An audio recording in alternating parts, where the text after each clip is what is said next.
Welcome everybody to a very, very special episode of the Blade Bias Podcast. For the very first time, coming to you in person. Wow. In my office. Wow. Where I've shot a lot of videos for the Will Hirsch YouTube channel. Just like World War I. Just like World War I. Welcome to World War I, everybody. And because it's World War I, we can get gritty and real because we can touch all of the things. I can touch Ethan. Look at that, World War I. This is what they did. They just fought back and forth like that for like 4 years. It was great. This is incredibly special, and I'm so glad that we're finally being able to do this. I'm very excited. We got all the lights. We got all the fun things going on in here. I wish we could do it like this all the time, but unfortunately... Wouldn't that be cool? As much as I want to drive 12-ish hours each way to do that, I wouldn't do that. But I would do this because Ethan's visiting and is here for like 10 days. 50,000 lights. I moved to Atlanta. That is Blade Bias based. That is called based bias. They call me based bias. People have been saying this. They have been saying that. They should give me the medal of based for what I've been doing. We have one. We're going to be presenting one. There's going to be a whole group of people. They're all going to be dressed in like World War I uniforms because that's apparently the theme that we've chosen to go for this episode. No, this is a very special episode. We're going to be doing a lot of questions and answers, getting real deep into everything we think about Balisongs. We have our little bits of our collections here that we can flip, and that's going to be really exciting. We got some wacky stuff. We have exactly what you would imagine being here. Obviously, this is what you do. This is how you display things, and that's a type of Balisong that you flip. But we got the whole. We got a lot of things represented here: Machine Wines, Nabalis, Acid Works, Squid Industries, Glider. I got some of my pocket knives here. The Sonora, we got the ooh, we got the ooh. That's the technical term. This is the Rivery Manufacturing ooh. The ooh. But yeah, we're just gonna go through and answer. Ethan has been doing. You can explain it. The new series you've been doing on Blade Bias. Yeah. So, two specific things. I mean, Flip the Script has been a thing that is probably.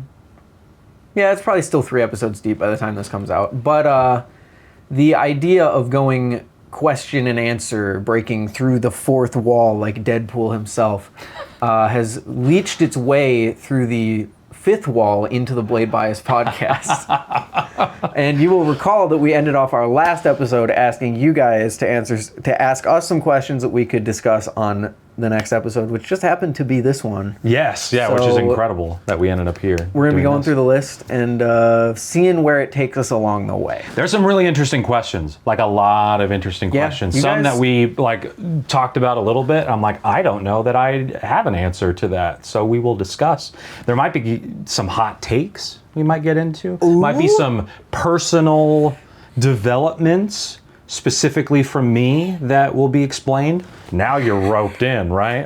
Yeah. That was the intent, obviously. No coming up needed for this. No. Hot takes. What level on the 1 to 10 Joe Hita meter would that be? Oh, the Joe is Hungry scale?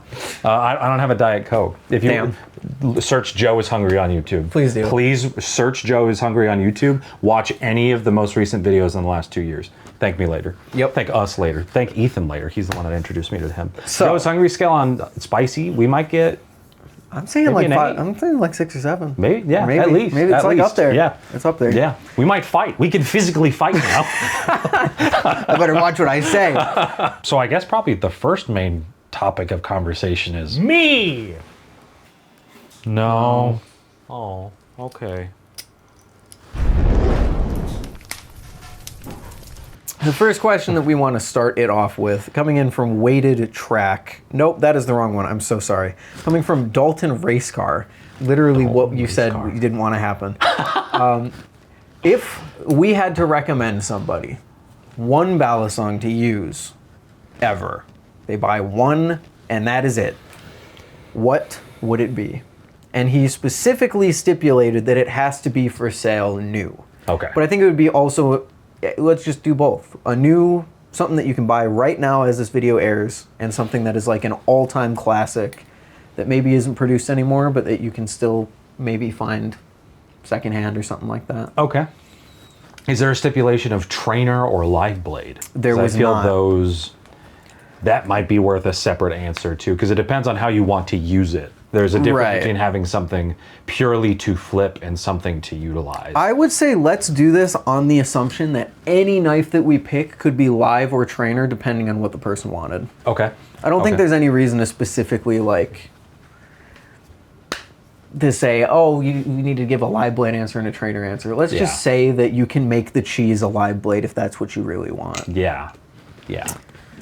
I'm gonna let you go first. I think I have an answer, but I'm really curious where your mind is at. I think our mind might be in the same place. Okay. I really do, because We my could say it at the same time. let's do it actually. Yeah. Is it? Hold on. Is this our new pick or is this our? This is anything that's new anything that you can buy that you Okay, could cool. buy Yeah. fairly reasonably right now. It'll be 3, 2, 1. Say the Yes. thing. Okay. 3, 2, 1.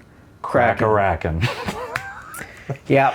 Close enough. Yep. Where's mine? Here it is. I have 2 here. There you go.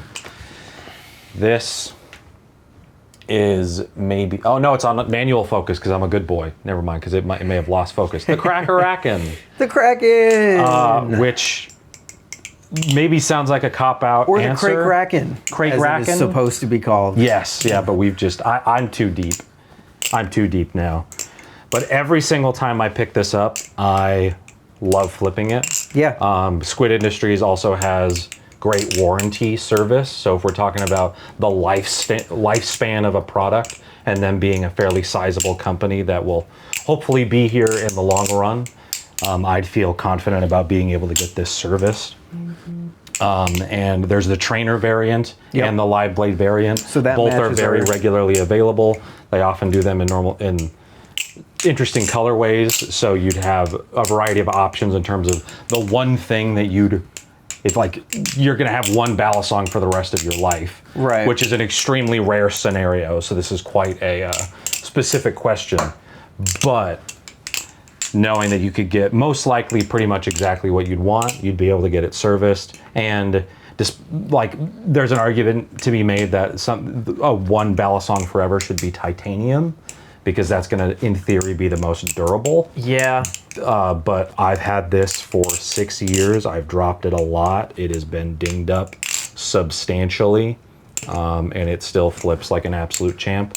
And Squid Industries was able to take it from one point at Blade Show to really not great in terms of I think the bushings just weren't holding up super well, to basically perfect tune, and I have not had to take this apart in 3 years or tighten the screws one time. That rocks. And so, Crack-a-rackin'. What do you like about it? Yeah, I mean, I am probably pretty well known for having my hot takes on the Kraken, being that I think it is a little bit boring to flip sometimes. But even though I do find it a little bit boring to flip, it is still remarkably consistent. It does everything that I want it to do, and there is always a time where I will want that in a collection. There's never a time that I pick up a Kraken and I'm like, I don't want... Maybe my live blade is the only time I ever think I don't want to flip a Kraken right now. Okay. The trainer specifically, and not because the trainer's any better, just because I generally prefer trainers. Yeah. The trainer I've never picked up and said, yeah, I don't feel like flipping this right now, because it's usually going to get the job done. It is remarkably available. Yeah. It is one of the only Balisongs I can think of that is universally acclaimed. Oh. Pretty much universally acclaimed. I mean, you're going to find very few people that are going to complain about this. Especially because you've got a trainer blade, you've got 3 different live blades, you have multiple different handle variations with the speed channel ones that they do now, and all the different colors that they do. Yeah. You've got Tonto, Bowie, Weehawk, and Zenith that they've showed off that we don't know anything about beyond that, but they've still been teasing it exists for a long time. Yeah. So and honestly, the more that I'm thinking about it, I think the Kraken is just my pick overall. I don't think there's any Balisong that isn't produced anymore that I would pick over the Kraken. Really? Okay. Yeah. For like I think I'm in agreement. One yeah. Balisong, like sure, I can say the Prisma Pro, but I don't think that's a one Balisong forever kind of deal. Yeah. For anyone. And having just flipped the Kraken, let's give this a whirl. Yeah, this is fantastic. But it'll likely never exist again. And it's not universally acclaimed.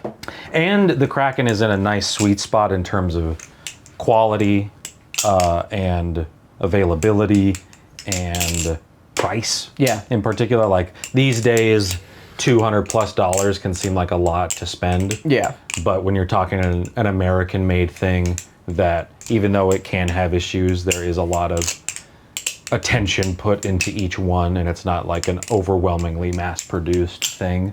Right. And these days, that is getting more and more rare in terms of like the number of like American makers that are doing well. More and more, it's Chinese makers that have come in with some amazing options that are frankly fantastic. The cheese is a great example of that. You have your Orion here. I really like the Teflon Volt, the Volt Pro. Volt, yep. My custom Volt Pro is one of my favorite Balisongs ever. This is one Wing, of the main the things I Kite carry AL. with me. Thomas Balisong, Refall. There's a lot of Chinese stuff, but I don't feel these as this will last me 30+ years. Yeah. I feel like a Kraken could legitimately last you years and years and years and years. Yeah. Yeah, hopefully I will live a decently long time, and I expect this to stay with me no matter what. Yeah. And keep flipping, and I know that it's fairly serviceable too. It has good screws. It has fairly not basic, but it has parts that you can find in other places. So it's not like some super specific, oh, you need this hyper specific Zen pin or this hyper specific screw type. It's just you could get some fairly simple stuff from a variety of different suppliers and get something that will work fairly well. Yeah. So yeah, my overall pick is the Kraken for sure. Cool. Maybe there's an argument to be made about some of like my machine-wise stuff that would is also going to be would be really durable and really awesome, and they would also be able to service it really well. Mm-hmm. But I think in terms of just like a Seraph starts at what, $750, $800 or so, and I don't think that's a realistic thing to tell people. That kind of feels like saying, oh, what's the best car to buy? Oh, just buy this one. It only costs $100,000. Yeah, it's like, no, you could spend $20,000, $30,000 on a car and get a good reliable thing, So this is the $20,000, $30,000 car equivalent within the grand scheme of cars. Right. Yeah. Because and it's different from my personal pick because I would recommend pretty much anyone a Kraken. Yeah. My actual pick for me would be the Sliff T. This is my forever Balisong. Yeah. Which we talked about actually in the last episode, but yeah, the Kraken being able to just grab. So universal. Yeah. So I was going to say, I love being able to just grab your grab your collection and try it, and it friggin' rocks. It is really good. The Sliff T is one of the main things that I hope that Machine Wise brings back. I think it's excellent. It's not. I don't think it flips as well as the Kraken, to be honest, but it flips good enough. Yeah. And it has enough of a Machine Wise style personality to it that. I want to aerial and chaplain it so bad, even though it is a live blade. Oh, there we go. There it is. There we go. Boo, boo. And he can just do that. Boom. Brandon clones just do that sometimes. Brandon, we do that. We almost cut our fingers and then almost swallow Balisong's whole. Almost. This would maybe fit. I love the ano on this. It's so nice. It's a sick ano. Mm-hmm. You're not going to be able to see this on camera, but just know it's a sick ano. You've seen it. Yeah. You've seen it. And your Seraph. Your Seraph has a lovely ano on it too. Specifically on the side. Ooh. Yeah, the side's very nice. Beautiful. Anyway. Next question. All right. Good question. That was a great question. Yeah. I think I am going to skip around a little bit, but not enough to actually, get lost. Here's a question from Luis, Garcia. What do you think your life would be like if Balisongs didn't exist, or if you never came across them? This is a fascinating question to me. Yeah. I know another person asked, what our Balisong journeys were. So, yeah, so we can probably piggyback those. Yeah, because I know that those kind of go hand in hand. So let a me- little bit, or telling the story of how my life would be different kind of goes hand in hand with that. Ice Noah said, would you guys be willing to go through and yap about your Balisong journeys? It might be interesting to hear some of the highlights from being in and around the hobby. So I think we'll do like kind of a two-parter with that one. Okay, yeah. Yeah, I know for me it was, I don't have it here specifically, and frankly I don't know where it is. It's buried somewhere in some box or some case in some distant land. But no, I got my first Balisong, and for me it was April of 2018. Will gave me a really cheap Benchmade clone comb Balisong that was really janky, but for the time it was like, yeah, it's pretty good. It's like 30, 40 bucks and it's good enough. And that was what the market was in 2018. It was basically, we did film a Amazon unboxing together. That's something I should have brought up. Ethan Actually, was yeah, in, I totally forgot to bring that up. yeah, a cheap, awful Will Hirsch and me Amazon unboxing that Ethan got to be a Yeah, the part of. Amazon unboxing was cheap and awful. Yeah, we broke new ground with badness in that video, and I'm so glad that you got to be there, a part of that. But the reason I bring that up is, like, it was basically that caliber of Balisong, and that was like one of the better, cheaper things at the time. But it was fairly quick. That was April of 2018. I bought a Squiddy, I think, in September of 2018, and then I moved to Atlanta in April of 2019. And then it was shortly after that Blade Show 2019 took place. Will bought his JK design Monarch. Right. And then he was like, The hey, thing I have a itself. couple YouTube videos about this Balisong thing. You want to help me make one? And I had just moved to Atlanta and wanted filmmaking experience and shooting and all that. I was like, yeah, sure. So I borrowed, at the time, his now ex-husband's camera, and we shot that review, and it took off from there. But say that didn't happen. Say I moved to Atlanta and Will just fell out of interest in Balisongs before that point, and they were never introduced to me. What would I be doing? Because that's a different question for me, in that this is, for a pretty significant portion of my time, this is now different. But it was my full-time job. Right. And that's what it ultimately led to in terms of 2019, that's when we started making videos. It didn't really become a major thing where we were really focusing on it until the pandemic, really, because we were both working in the film industry, and the film industry completely changed with COVID. Right. And then that's when we started focusing on it more. We happened to make a video right as the pandemic hit about how to get into Balisong flipping, and that took off. And then 2021 was whenever I hosted my first review about this guy on the channel. This is my Squid Industries Nautilus V1. And then 2022 is when the Volp launched. And in 2023, the Volp Pro launched. And so that sequence of events just ultimately led to us being able to focus on it in the way we did. So if I wasn't into Balisongs and it didn't become more of a career thing, I would have just stayed full on doing everything involved in making this setup come to life, which is just video production. And I would have just focused more on that and trying to make that work. And in terms of hobbies, honestly, if it wasn't for Will, I wouldn't be into Balisongs. Right. I can absolutely guarantee I would not be interested in them, or have gotten attached to them, or have even been exposed to them. Right. If it wasn't for Will. So I'm still a nerdy guy. I still have a lot of interests. Yeah, there's Legos all over here. I'm into camera stuff. I play the ocarina.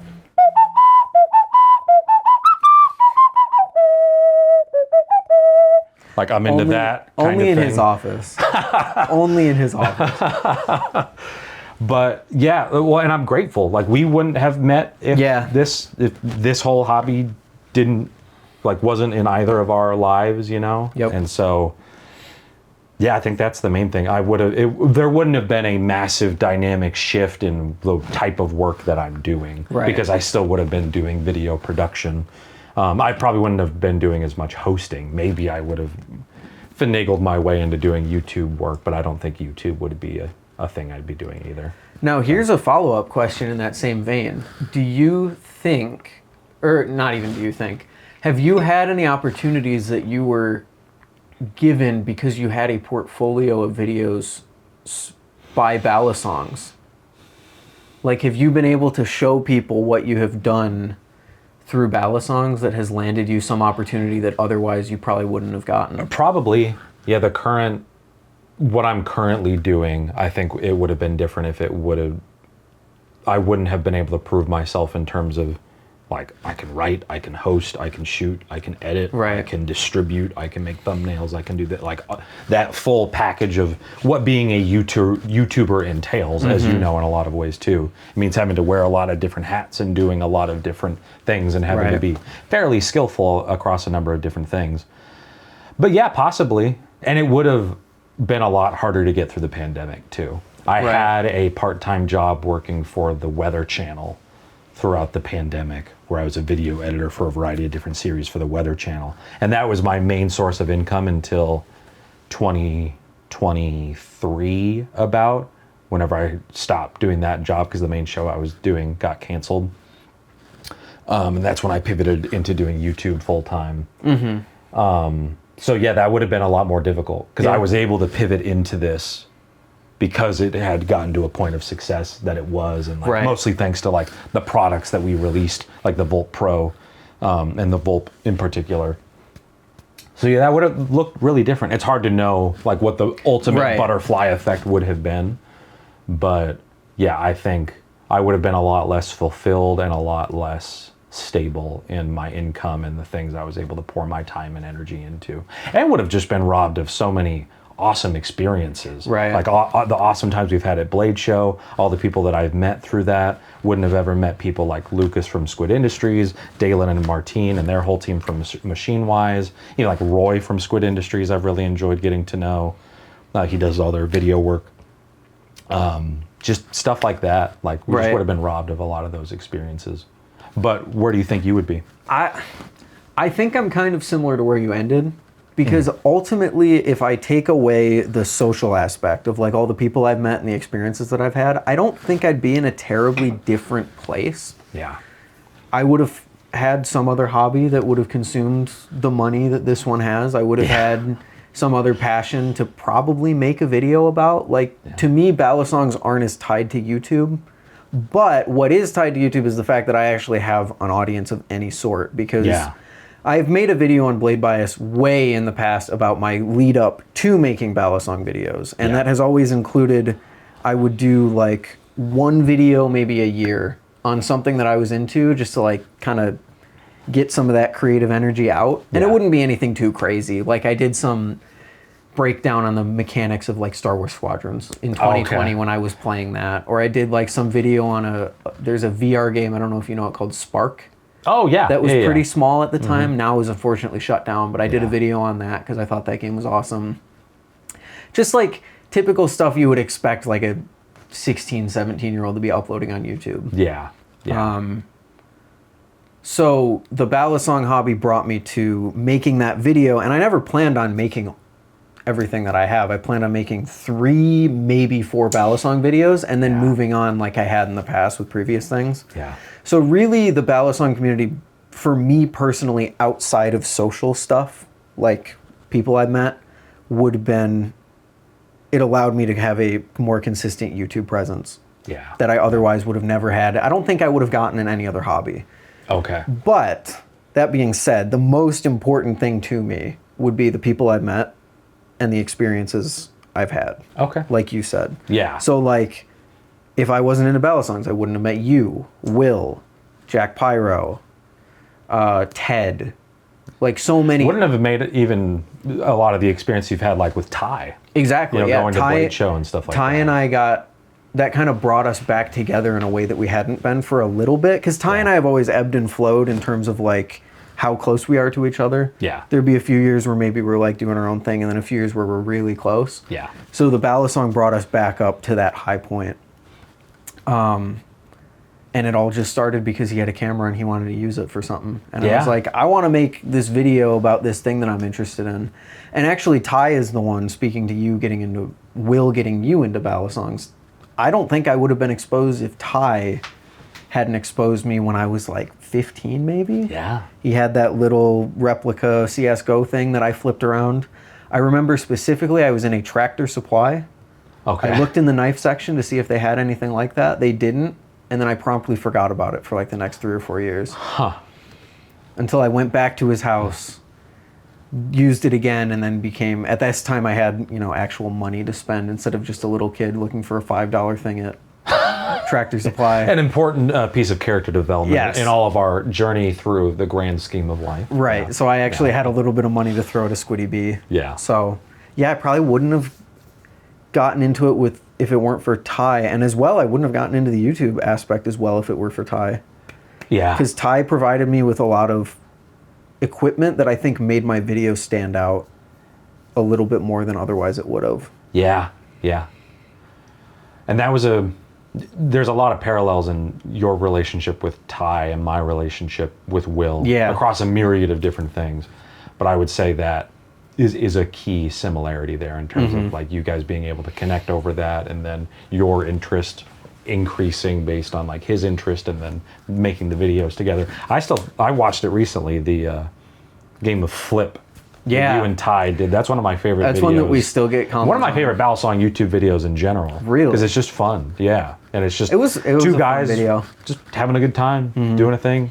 And you both very quickly slid into just being funny and interesting and solid enough at flipping. So, Yeah, that was a yeah. really fun video to do. Yeah. And Blade Bias wouldn't exist without Ty. If I didn't have someone to Yeah. run it with, I never would have done this. Yeah. Yeah. So, yeah, Ty is integral to my Balisong experience, but ultimately we would have still known each other. Like, we Yeah. would still be friends. We would still talk all the Yeah, time. So, I think the biggest change would be specifically not knowing you and not being to Blade Show, which are some of my favorite trips that I've taken, period, in my life. Me too. Yeah.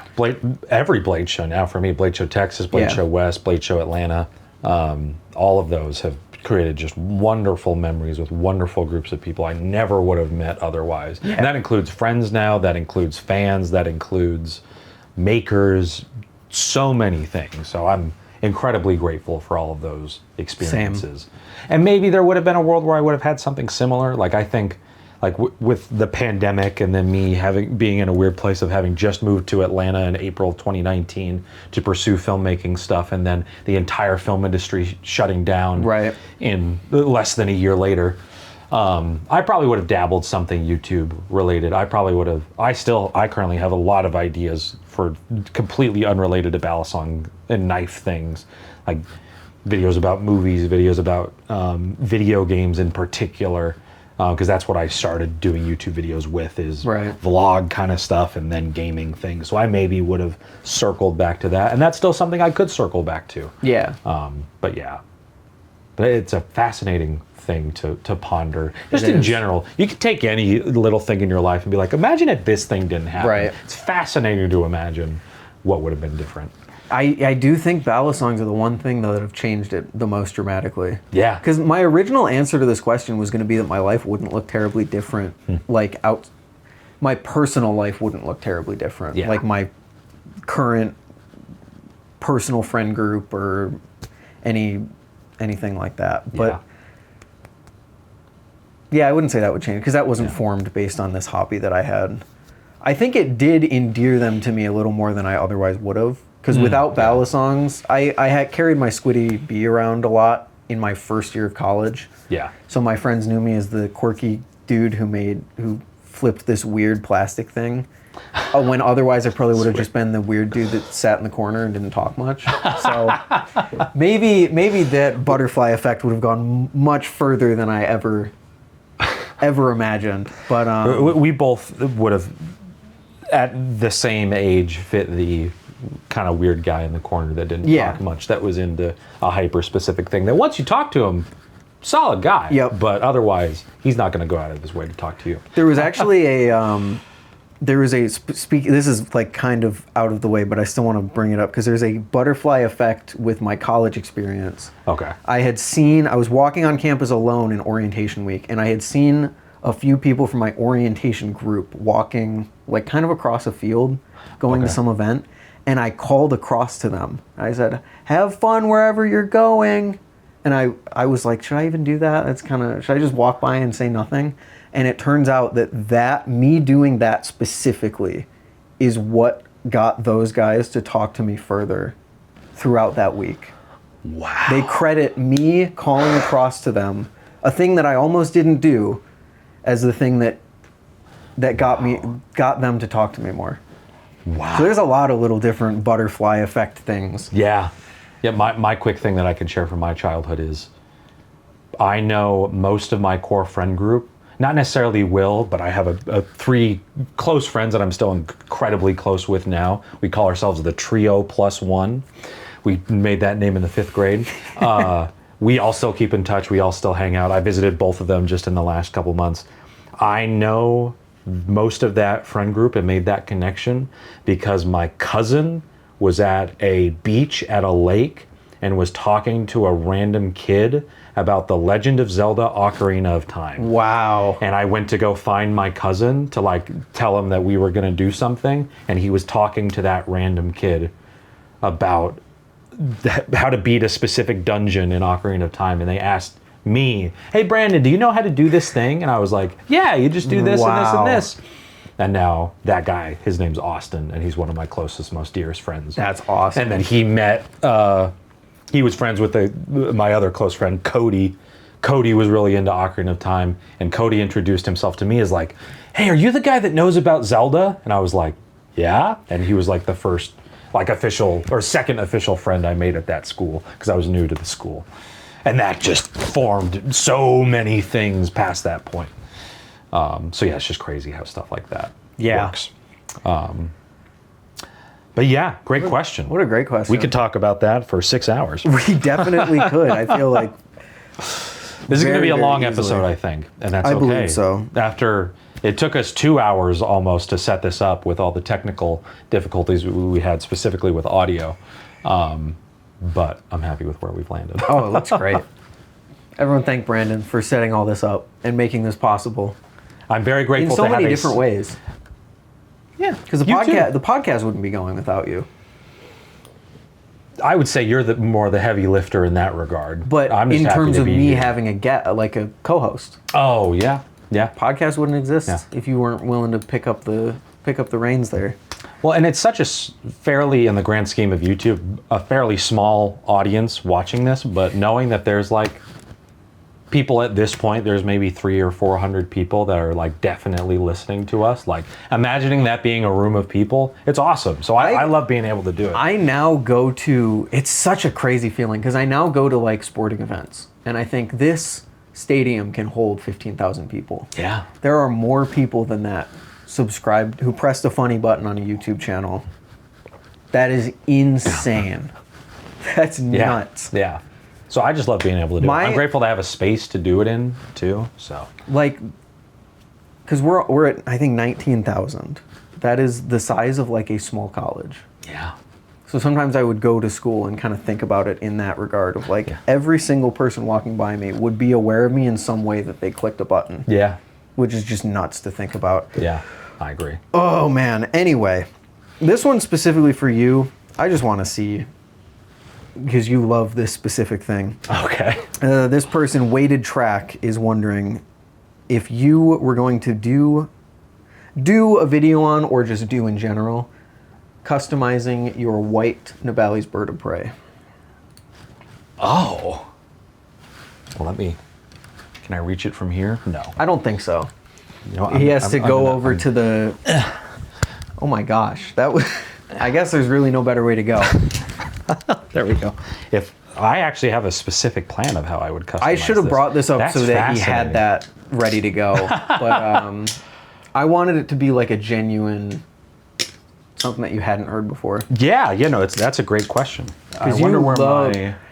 If you somehow do not know, Brandon loves customizing things on his Balisong, specifically G10. Yeah. He brought up the Vault Pro earlier. And the Bird of Prey, and also I guess the Thomas Balisong Refault here, is a canvas of which you can imprint your mark on. That was a weird way to say that. I can plant my seed. Oh, that's even worse. Inside of this entity. It yearns for. It yearns. Shout out to that random ass Instagram video we watched earlier today. I don't even remember his name. I don't know. I only know his dog's name. That's sad. Shout out Wheezy's owner. I don't actually know where my other bird of prey is. Is it on the wall and I'm blind as a bat? Oh, I forgot you had the blue one. I haven't seen it, actually. Yeah, well, I can illustrate it. So I would swap a couple parts on this. To make, because the blade has a really cool anodized, unlike the other model, which I wish I had it. I genuinely have no idea where the bird of prey is, and I feel like I should be able to see it. It's probably buried. It stands out. I don't see it anywhere. I don't think it's in here. I have this case here. It would be in my main case.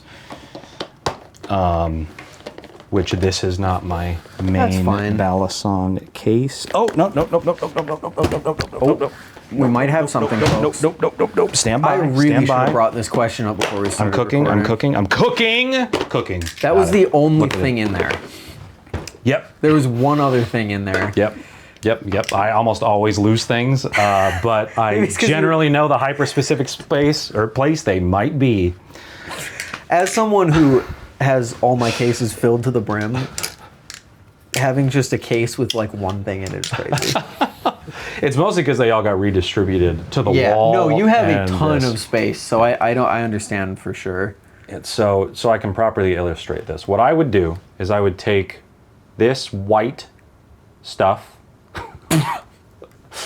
all that, but I would do it with these handles, right? Where you have a purple and blue fade.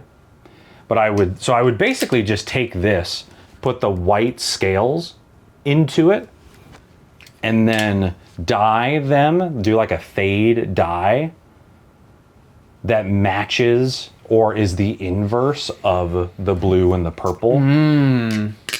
So it would basically be like you have blue here, and then it goes to purple. I would do like purple and then blue, or I'm sorry, blue and then purple as it goes up, but do it with the white G10, or try to do something where it matches the anodized insert of the blade to make it even more dynamic in terms of the different colors, and try to do that like bluish green and try to match that as it goes through it.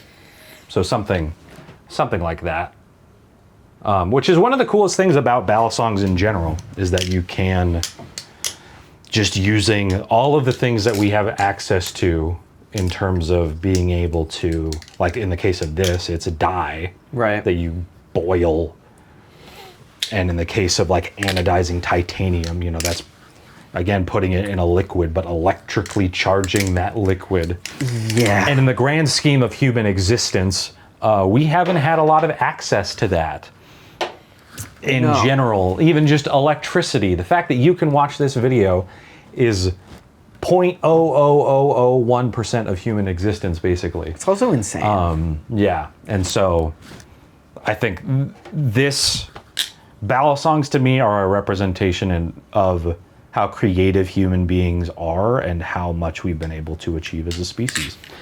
Which is not the way I expected to answer, how would you customize your Balisong? And this is the reason... And end with, humanity is insane, dog. This is the reason I brought it up and kind of kept it a little bit of a secret, which probably shouldn't have, considering how many things you needed to make a visual aid out of it, but... Yeah, and this is still one of the craziest Balisongs that's ever existed, but that's a whole separate topic of conversation. Is the focus on the camera good? Yes, it is. Okay, cool. Yeah. So, peeking. Thank you for the question. The next one, we're just going to do a quick little one, because I've answered this one pretty extensively, but I do want to know your thoughts on it. How do you feel about false edge and dulled Balisongs? Because this person thinks it's very underappreciated. And this is from 7 A's. 7 A's. Their name is A. 7 A's. Let's get to 8. Then 9. KH.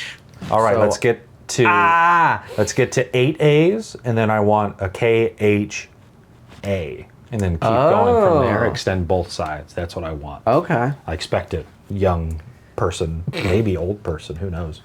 No, yeah, I watched the episode where you answered that question, and I think you gave a lot of interesting insight to it, because you specifically said that a false edge is, in theory, cool, but you have the downside of it definitely looks like a knife, but you're not getting the benefits of a knife outside of, like, you could reasonably open a box, which is, frankly, that's probably 99% of the use of things of a live blade for me.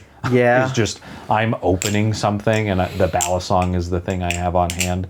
Occasionally I'll use it for something specific. I've even used it a few times on set, like in a pinch when I needed to, like, cut like a thick piece of tape, or if I need to like sometimes you have to do custom things to lights where you're kind of jerry rigging something together to, like, one of the things it's called a cookie. It's a thing you put in front of a light to make it almost like, it's the kind of thing you could put in front of a light to make it look like it's trees or something like that, and you're blocking the light to make something look like it's coming through it. I made a cookie out of a cardboard sheet, and I had just taken my Balisong and I, like, cut into it to try and make it into the thing that it needed to be, and it worked fine for what it needed to be. So actually, I want to derail this a lot right now, because I want to ask you, what is the most wacky thing you've used a Balisong for?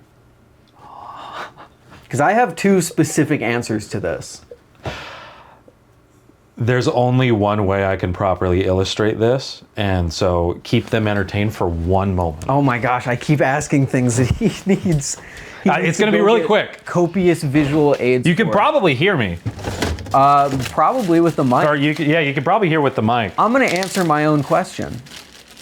So the most interesting thing I've ever done with the Balisong, there's two things that come to mind for me. Number one is I used my Nemesis trainer to knock dirt off of a drill that my dad had rented to drill into the ground because we were putting in a fence. Okay. So we had to pull the drill back up and we had to get all the dirt off it. So I just started hacking at it with my Nemesis trainer. Wow. And it worked great. Wow. Because the Nemesis trainer was a solid little Balisong. And I do miss that thing sometimes. And then the other thing was I used my Sirius V4 to trim a rogue piece of plastic on a hinge on a transformer. I had to do... this thing occupied my brain for like a solid 6 hours straight. Because I had a transformer. It was an Optimus Prime that turned into a flat-nose truck. Okay. And the grill wouldn't sit flush. Like, I just couldn't push it in. So I had to stare and look at what might have been causing it. And I used my Sirius V4 to just, like, start whittling stuff away because I didn't really have anything better. And it worked, and I got it. But, wow. Man, do I wish I had anything else to use at that point. Yeah, I was going to say almost anything else would literally maybe anything be better. Else. Yep. But the fact that you were able to make that work that's a sign of you went to college. It was sandpaper and the Sirius V4. That's the ultimate combo. Because it was like, it was inside the hinge. I couldn't just, like, sand it. I had to, like, stick something in there. Okay. But yeah. Well, that's ingenuity. I'm so scared of what you have behind your back. I was going to say, that is really impressive that you were able to come up with that creative solution. I have chosen to show off not the thing... It's maybe not the craziest way that I've ever used a Balisong. I'm going to share a crazy way that I exclusively use a Balisong. Oh, no. Outside of... Like, I do flip this Balisong, but this is unironically what I do fairly frequently. Not as much as anymore, because I've been trying to watch my weight. Oh, I know where this is going. A lot more. The Fellowship Blades Medusa V2. This lovely Balisong that is one of my favorite things I've ever owned, like, in general. That Balisong is the thing that I use as my cheese knife. Yeah. And I will get a block of cheese You just as a got snack. a fucking block of cheese. And I will just shave a little bit, get it on there, and it falls onto my foot, but I catch it, and that's what I do. Every time, obviously. No, I will just shave a little off. Eating it straight off and I eat it straight off He also does this with apples. You've done this with an apple. Did you just lick the blade? Yep. Again, this is something that you'll see. I cleaned it out there. This is something that you'll see in the Amazon unboxing video, but like, I am just so shocked you've never gotten sick from shoving, oftentimes Chinese-made, shipped overseas for a month on end, Balisongs in your mouth. I keep it clean. I wash it every time and dry it properly. Yeah, I'll just eat cheese. Do you actually, or are you like... Yeah, no. Okay. I make sure this is clean. Okay. And I make sure that it doesn't stay wet because I don't want to risk any form of rusting. Do you use like food-safe lube? Do you use like super lube? Super lube, yeah. Okay. Super lube, yeah. Yeah, I exclusively use super lube on this. I personally can't stand the thought of using my Balisongs for anything that will be going in or near my mouth. But well, the way I see it, like a cheese knife is a thing. You spread butter with a metal knife. A cheese knife stays in the drawer where it is clean after it went in a dishwasher where it is boiled alive. The Balisong gets dropped on the floor, hits the side of your table. And then I clean it. And now it's covered in cheese. And then it's covered in cheese. As you can see. And then I'll clean it afterward. Or I'll just flip it and then put it away. I think this thing, like you said, I don't think it's terribly wacky. I think there's probably a lot of people out there that are like, I see nothing wrong with this. But just for me personally, I enjoy it. I'll let you... And it's just such a overkill thing. Yeah, that it just it makes really it funny. is. But I don't know why it's been this one that's become... So it's specifically the Medusa. It is only the Medusa. This is the only one I use, which is partially because of the safety of it.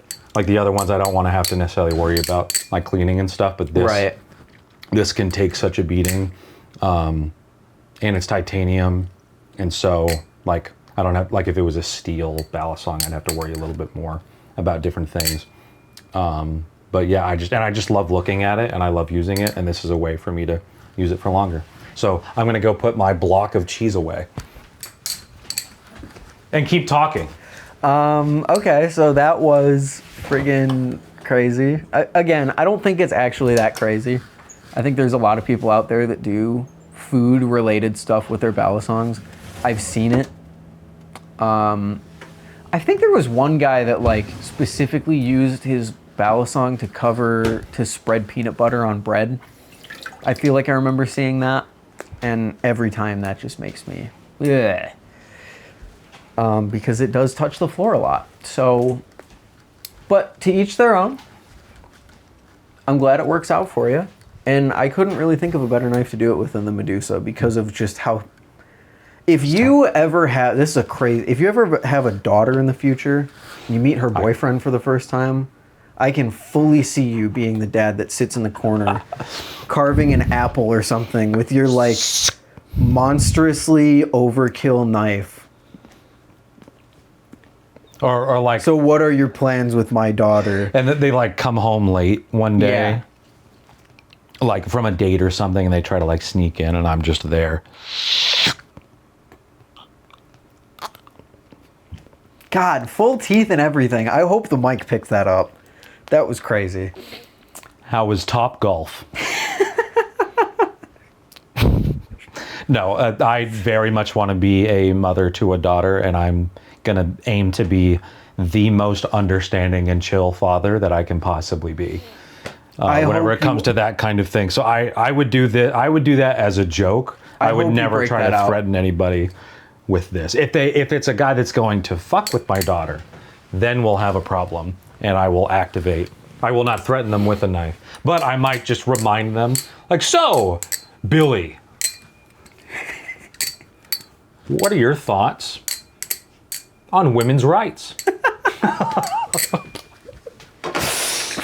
So yeah, it's really weird. I don't recommend it. This is a razor sharp knife that I'm putting right next to my lips. I know what I'm risking. He's a trained professional. I'm not the most amazing thing, or I'm not the most amazing flipper, But I do try to be as safe as I putting Balisongs can. in your mouth, you're a trained professional. I am, yeah. I am maybe the most experienced in the world, which is, I am the most experienced Balisong videographer in the world. That is Probably the objective truth. Nobody has shot as many reviews, documented as many Balisongs being made, distributed as many videos, edited as many videos as me. Well, how about that? Talked about as many videos, done podcasts talking about them. Guinness Records, get on this guy. Or the Brandon clones. The books yearn for the Balisong record. Welcome to the Yearn Bias podcast, where everything is just so desirable. Okay, so we should probably get back to the original question that started all of that. Yeah.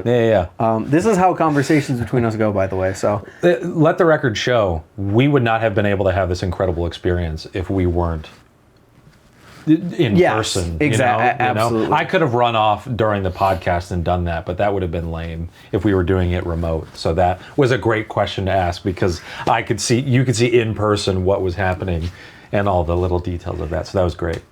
So rewinding the clock back to false light blades, I think and I'll let you answer in a second, but this is kind of what I said in my in Flip the Script episode 3. I think a lot of people think that just because not sharp equals legal and socially acceptable. Definitely not. Which is a problem, because that's not how it works. Honestly, the biggest thing against that is a lot of people's concerns, and this has happened specifically with this product. It's not even necessarily it's the ability to cut. Yeah. It's the ability to stab. That's what most people are most concerned about. This, like bringing it in somewhere, this is a point. This, you could, with this trainer, don't do this, I don't advise this, but logistically, you could kill somebody with this. If you stab them in the right place, like if you're talking about, like, I'm not going to get into the things you could do with it, but in the grand scheme of things, if you really tried, you could also kill somebody with a spoon. That's what I was going to say. You could make that argument for anything. But in terms of it's not specific to Balisongs, but it having specifically a sharp tip that is metal, that is not going to bend easily, and it looks like a blade. And it looks like a blade. And a lot of this would be a lot more difficult. Yeah. So that's why this is a little more acceptable. Like, because this doesn't have a sharp point. Or like maybe this. Yeah, that would be even a little more difficult iffy, to do. Yeah. And I think a lot of people in the comments of that video were quick to point that out. But I think because I've seen some people be like, I live in Canada, I wish they made a false live blade of this. And I'm like, no.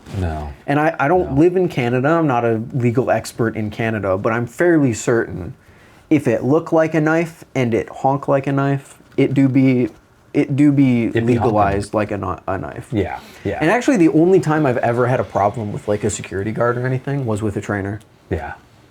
So, I would say false edge blades are one of the most Balisong specific things that can exist, because there's, like, I have a lot of replica swords, for example.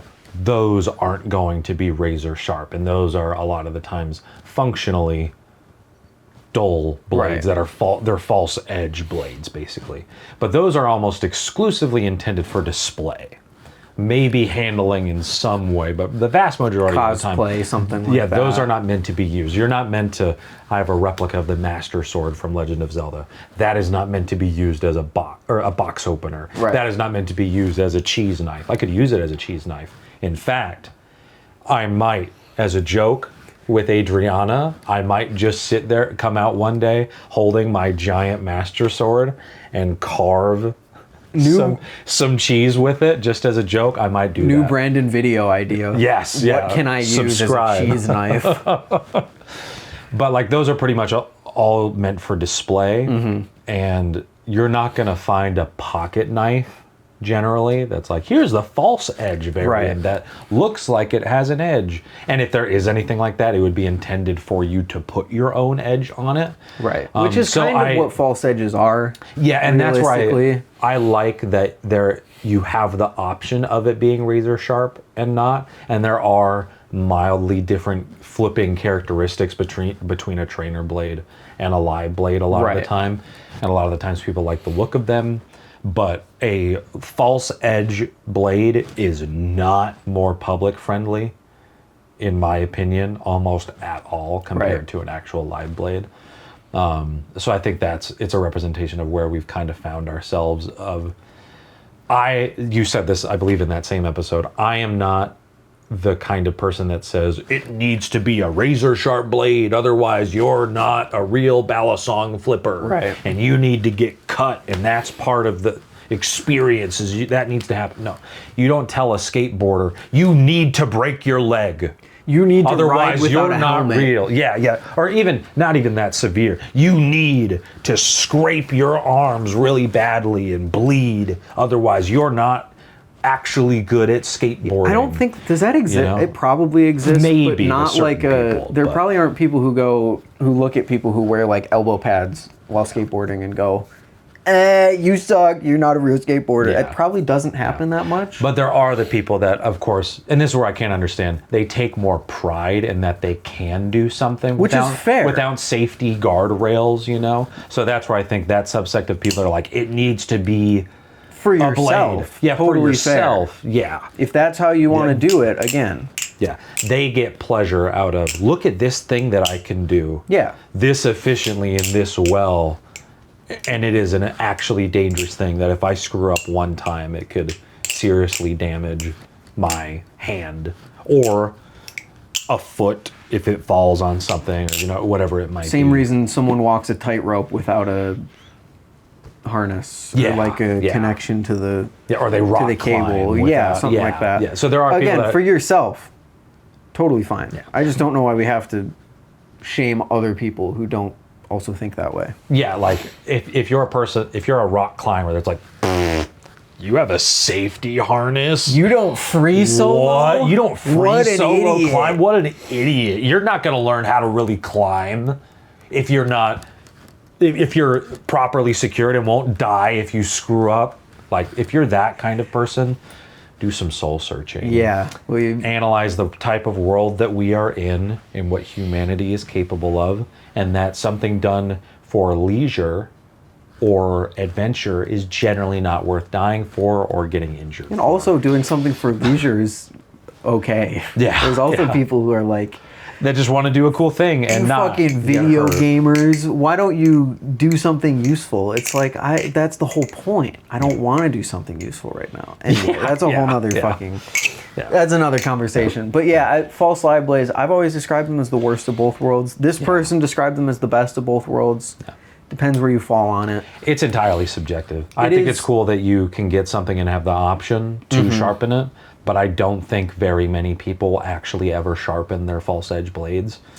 I think even the market of people getting false edge blades, like even like Nabalis, basically everything they make that's a live blade, or everything they make that looks like a live blade is a false edge blade. Right. I sharpened my Volt Pro, and it's a fairly solid edge, but the people buying it, I think most of the people that are buying a false edge blade, which is most of Nabalis's stuff, I think a good portion of those would prefer it just be an actually sharp blade. Yeah. But it's more so they accept that it's not going to be razor sharp, more so than, ooh, I really want a thing that looks exactly like a knife, but isn't a knife. Yeah. I don't think most people would default to that. But even like big makers, like I know Machine Wise, they've done like serifs and different Balisongs that just, there's no edge. Well, I was going to say, that's actually my favorite form of false live blade. Because like the Nabali's ones, I still find to be a little bit sharp sometimes, like the Canyon. Yes. I love specifically, and the Bandage Stitch V2 is kind of a example of that, the one that Brandon has. Yes, which let me show that off. My favorite thing ever is when they are machined Yeah. like rounded like this, Oh, yeah. because then I get the balance of a live blade, but I don't have to worry about cutting myself, and I think that that is absolutely awesome. Yeah. So like in certain scenarios it works, but if you have like a canyon that's like they send it to you and it's like kind of iffy on if it's sharp or not, I hate that. Yeah. Yeah. They fly a little close to the If sun. I can't chaplain on the false edge of the false live blade, It's not a proper false I edge. don't like the false live blade. Yeah. Yeah. Shout out to Bandage, by the way. I still have this. He's let me have it for what is months now because of the crazy twists and turns my life has taken. But this is the Bandage Knives Stitch V2. It is awesome. It's very Machine Wise-esque in my opinion. And it's been one of my favorite Balisongs to flip. And I think it's lovely and very well made. The exact one that was on the channel a few month or two ago. Yes, yeah, you sent this to me, and then I almost died. Yeah. Which is the thing I haven't shared yet. Which I can give I'll give the brief Spark Notes version of that. It's fine. Cool. I think. Maybe. My monitor died. Here, here, I'll do this. I just need to be able to check focus. We're good on focus. Okay. You might notice my nose here is a little crooked looking right there. If you follow me on Instagram, you'll know. But I came back from a long trip from Europe/Iceland. Perfect segue, by the way. And I could talk about that. I was exhausted after like 2 straight days of travel and having done a 6-hour drive home after having not gotten a lot of sleep the night before and having done, I think it was 15 or 16 hours of like flights and car rides and like all that to get home from Europe. And amidst what after multiple doctor visits has pretty much been concluded as just being absolutely exhausted, and after having been asleep and gotten up really quickly after having been asleep, I was standing in the kitchen and I felt various parts of me kind of start to go numb, and I felt nauseous, and I fell face first onto my nose into a tile floor. Oh, my nose just started hurting real bad. Yeah. Thankfully, I don't know what it's like to have your nose broken and multiple bones in your face, because I was completely, absolutely blacked out. And I have no memory of it. A silver lining. Overall, still figuring out various things medically, but for the most part, everything appears to be fine. Which we were all very appears happy to have about. been a fluke, but it was extremely scary. Had to be taken carried down the stairs of our condo into an ambulance, taken to the emergency room, and I was cleared that night, thankfully, mostly because I am extremely lucky that I fell onto my nose and that I did not fall onto my teeth, onto my jaw. I had jaw surgery when I was 18 to correct both parts of my jaw. I have a ton of metal in my mouth from that. That almost killed me as well because it made a stomach ulcer form. I'm incredibly lucky I didn't fall on anything. I'm incredibly lucky I was not holding a Balisong when it happened. I'm very, very grateful that it was not worse. I could have fallen on the side of my head. I could have fallen on my forehead. I could have fallen backwards onto the back of my head. There are a lot of alternatives. Hitting my jaw, hitting my teeth, hitting my eyes. That could have been way, way, way worse. But thankfully, because of the very specific way I fell directly onto my nose. And that is extremely fortunate, and I'm very grateful to be here, because there's a world where maybe I would still be here, but I would look very different and have way more medical stuff to figure out and way more surgeries, or I wouldn't be here. Yeah. Or I wouldn't have surgeries and I would have brain damage and would be eternally altered for the rest of my life. Yeah. And none of those happened, and I just have a slightly crooked nose that goddamn American healthcare that I pay $400 a month for refused to fix. And now I have to do a way more complex operation that is going to be, by the doctor's quote, 10 times more complicated because my seemingly very good health insurance refused to pay for me to fix my nose that now slightly obstructs my breathing. So thanks, not Emory, that's where someone I know works. Thank you, Ambetter Wellstar, for being worthless. Wasn't expecting that. Obviously I have no opinions on that. But American healthcare is great. Because it's not like other countries where everything's paid for. And but you have to wait a fair bit. Yeah, no, here you just pay a fuck ton of money and they don't do anything. Versus not paying money and it taking a little while to get it done. It's so it's great. sick. It's awesome. Love it. Well, we are very Love happy that nothing truly awful happened. Yes. But still very sorry that happened. Yeah. Thank you. It's not fun. No, I bet it. Specifically feel for Adriana, my girlfriend, who was there the whole time and absolutely amazing in helping me throughout that whole process and the whole recovery. That happened right at the end of July. So it's been a couple months since it happened. But I've healed up great, thankfully. And Good. I'm mostly back to normal. So false live blades. Yeah, I don't want to fall on a false light blade. No, I don't want to fall I'd on rather fall on a anything. train. Is that Yeah. is that everything we've got properly answered? Yeah, I think so. Ironically, the next comment that comes up is poor Brandon. So shout out to that. Shout out to Hot Headed Live for that one. This one probably could have answered this earlier, but one that we want to talk about. First of all, this is like a multi-part question. But since you just brought up Iceland, we'll do this question next. Favorite blade profile, really quick. Tonto. Kukri, cool. This is from Flippin' the Loon, by the way. Other part, what are you guys' favorite hobbies that don't involve flipping/recording? For me, just the overall general thing is video games.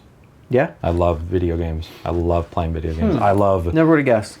Yeah. With all of my Nintendo GameCube, Nintendo 64, N64. Xbox 360, NES controller, SNES is technically up there, PlayStation Portable, PlayStation Vita, Zelda, Star Wars, The Office, The Threat Level Midnight, Zelda, Star Wars. Yeah. But no, my favorite game of all time is The Legend of Zelda: Ocarina of Time.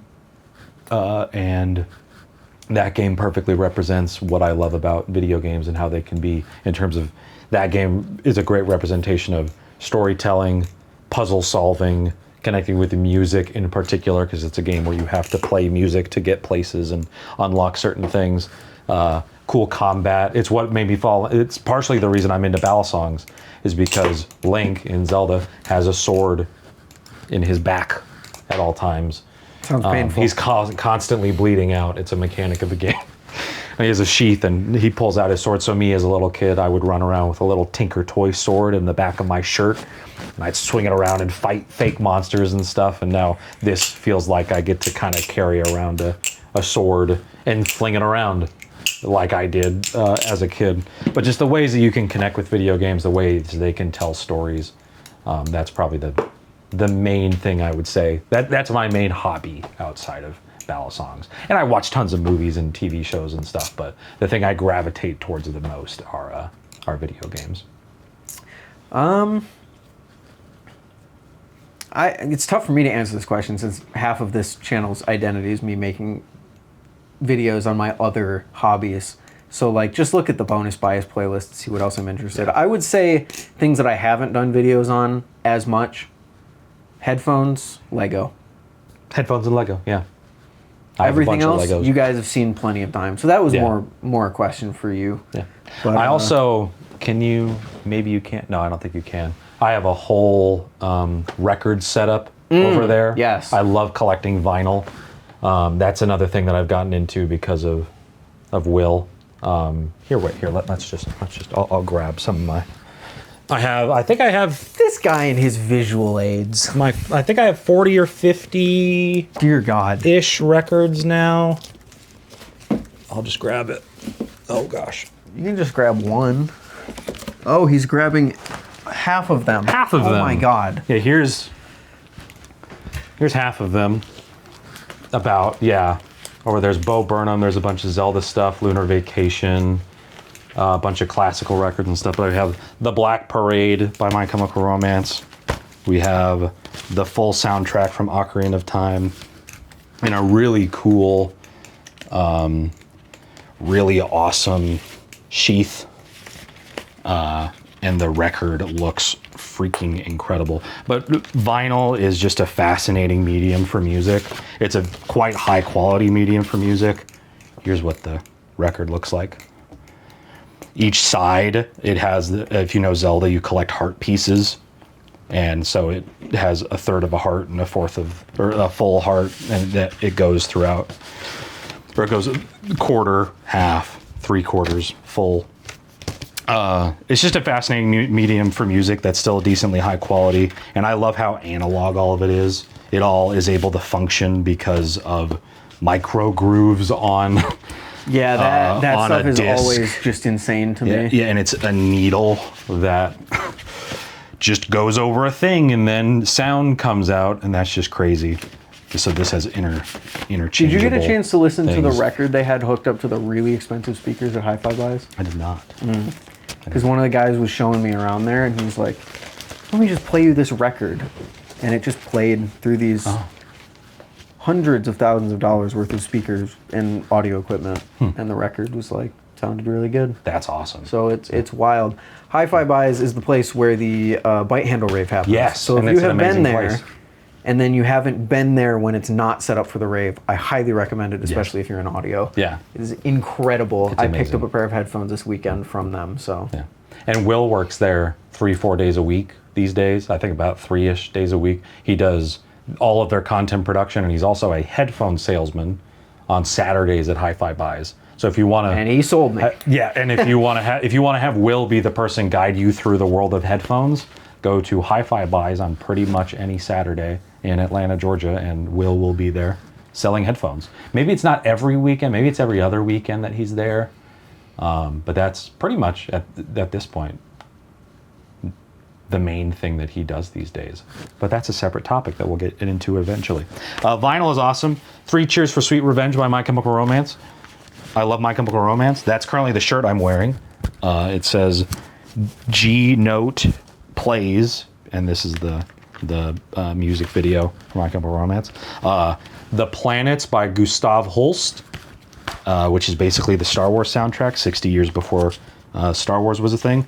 The original 1977 Star Wars record. Ooh. Right there. So I have some retro stuff. We have Zelda and Chill. Love that one. Another My Chemical Romance record. I really like My Chemical Romance.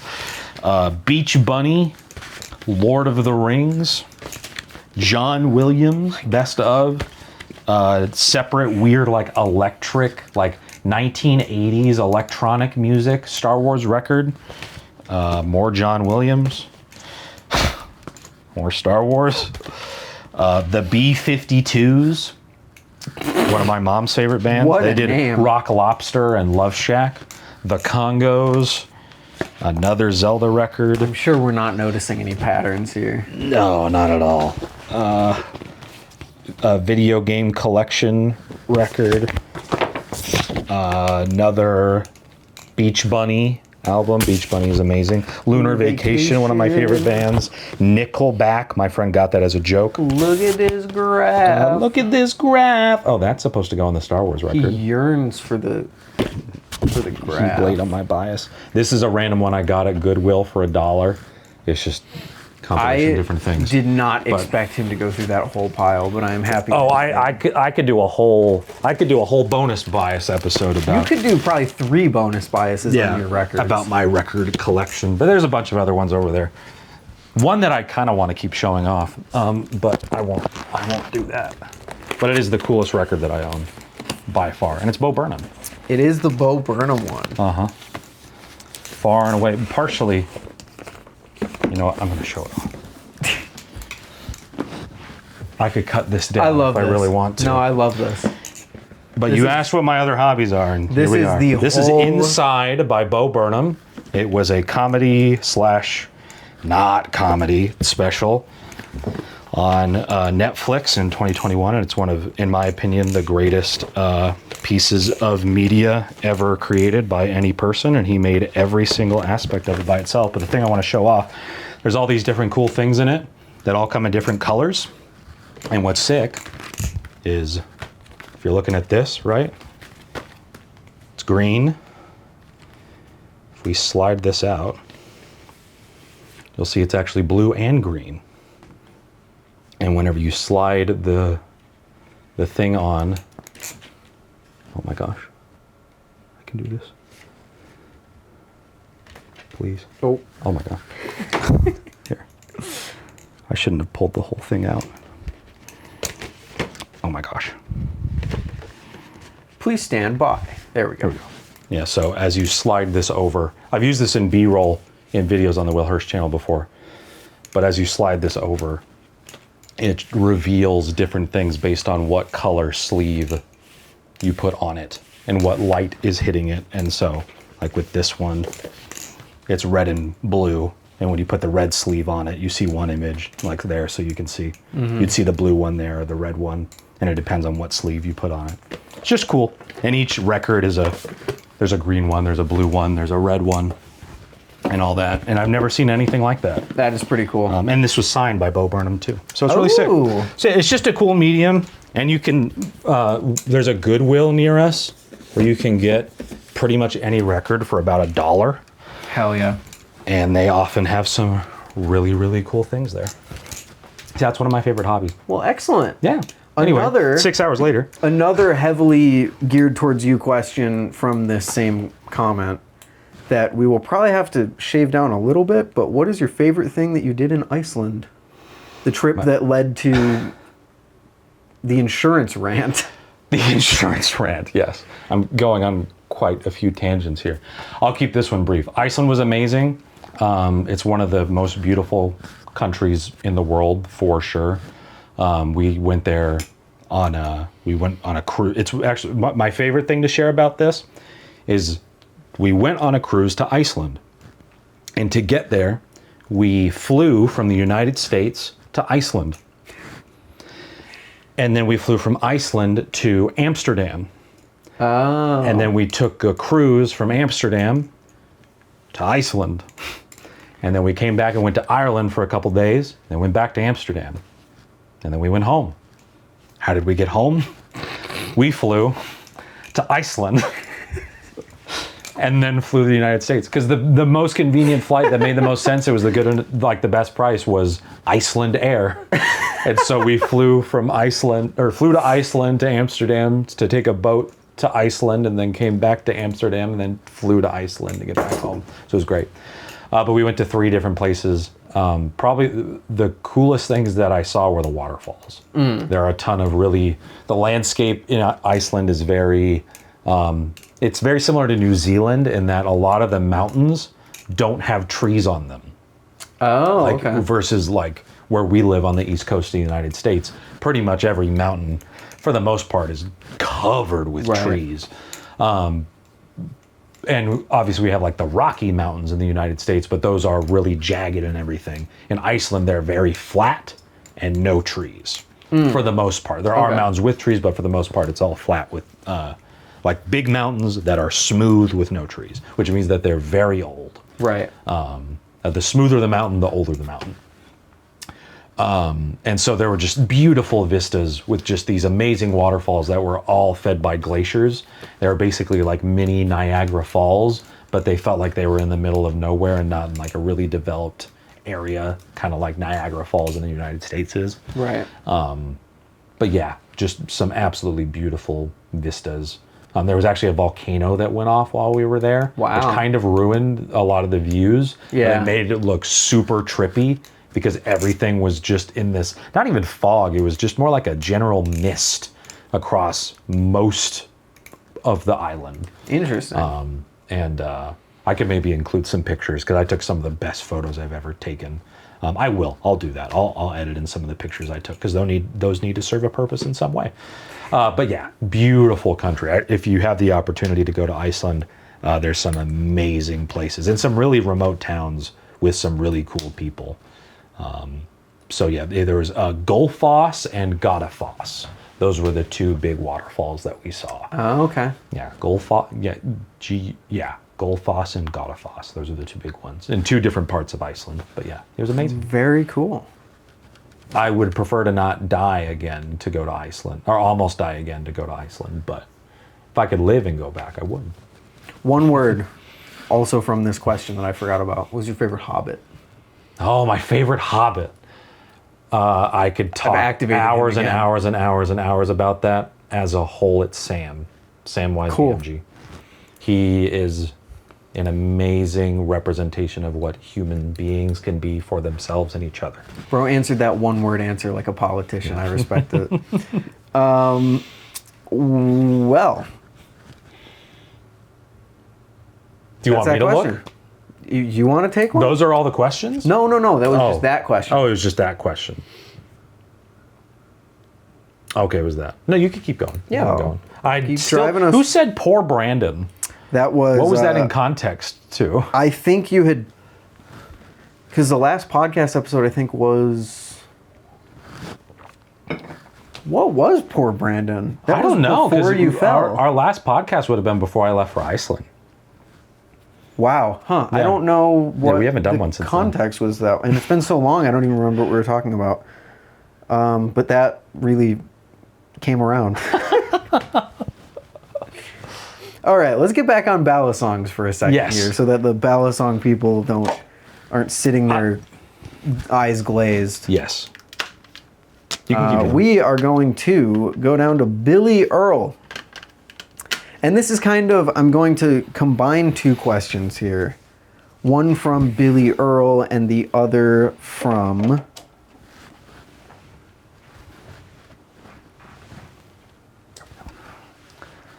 There was another question. Billy Earl, Billy Eilish, Billy Joel. True. Billy Boyd. Yep.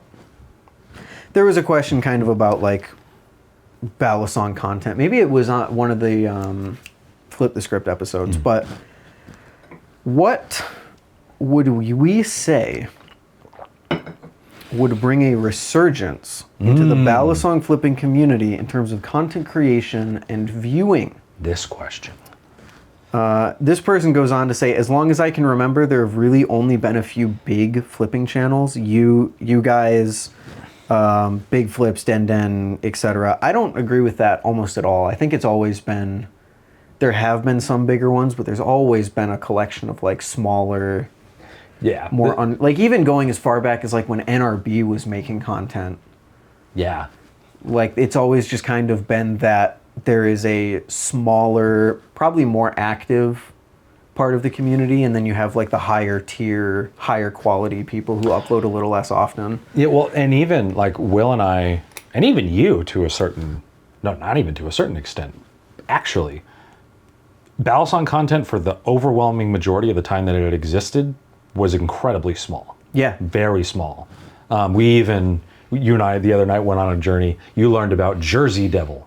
Yes. Which is a whole separate topic of conversation. Yeah. If you know, you know. But Jersey Devil was a big knife forum that was one of the main places that people that were into Balisongs would talk about Balisongs. It existed from like 2004 and was shut down in 2022. But the peak of it would have been like mid to late 2000s kind of thing. Yeah. But that, we went to it, we were using the Wayback Machine. That, knowing, I've always known, I never used it, I always knew it as like the place, like Lucas has talked about, Lucas, CEO of Squid Industries, has talked about like being on Jersey Devil and talking about Balisongs and stuff. We couldn't, there was like a Balisong thread, but overall everything about the website was all just pocket knives and stuff like that in general, or just knives in general. And so I think that's a representation of Balisong stuff has always been small. So even in an era where there are big channels like Will and I, Squid Industries, Big Flips, Balisong Flipping, and even you getting to the 15,000+ subscribers you've gotten to, that's rare in the grand scheme of Balisong content. You even getting 1,000 to 2,000 people on average watching a video. That may have been the entire population of people actively using Jersey Devil back in the day. For Balisong specifically. Yeah. So the reason I bring all that up is it's hard to know what would cause a resurgence in it, because we've only really had one surge I guess of interest. I'm taking the question more as like, what can we do to, because he also goes on to say, otherwise there are a million small channels that don't get a lot of traction even though the community is so active. Again, disagree for the reasons that we've stated, but that doesn't matter. What can we do to start seeing an upward trend in terms of viewership? So like, how can we improve to better mass appeal? And this is also something I've talked about, so I will keep my answer very brief so that you can kind of chime in. But I think that the current meta of Balisong content being head-mounted, low-quality review style content is actively what is keeping us from both people continuing to be interested in Balisongs and getting into new stuff. Because a review-based ecosystem thrives on a market where things are actively available. Yeah. Transformers, another hobby that I have, is a very review-based hobby. You'll get some history videos and all of that, but that works so well because you can walk into any store and just buy one off the shelf. Yeah. We can't do that with Balisongs. So us relying entirely on reviews leaves us in a place where we can't really we can't get people interested in that. Yeah. Especially when half the time you make a review and by the time it comes out, the thing is gone. Yeah. Can't buy it anymore. Yeah. So I think keeping all, like, the head-mounted stuff is still great and it will still serve a purpose, but I think moving into an area where we're seeing higher quality, non-review based videos that allow people to enjoy the hobby in a different and more deeper way, in other words, would just do wonders for both keeping people engaged in the hobby and getting new people in, as well as the whole, like, making sure that people understand it's more of a flow art than more of like a knife thing. Yeah. Because aligning ourselves with Rubik's Cubes and kendama and other things that have proven to work as skill toys, rather than aligning us with the knife community, I think would also be very beneficial into overall growth. Yeah. But that's just me. It's a very complex question that I have thought very, very deeply about, and is another thing I could talk hours about. I think the main thing that will always be a limitation is that it is just such a specific thing to be into. Right. And that is a very niche thing that requires a lot of time and energy to learn. A thing that requires a lot of time and energy that doesn't frankly have a lot of utility at the end of the day. That is also based in knives. Right. And knives are always going to be inherently dangerous. They are used as weapons. They are also used as tools. They will always have a specific vibe that they give off and make people feel a specific way. And it being a thing that you can't carry with you necessarily all the time in a full-blown, I can't bring this on a plane. I can't bring this to a concert. I can't. I could try, but I shouldn't generally, bring that kind of thing to it. And so I think that will always inherently be the thing that is making it more difficult to grow.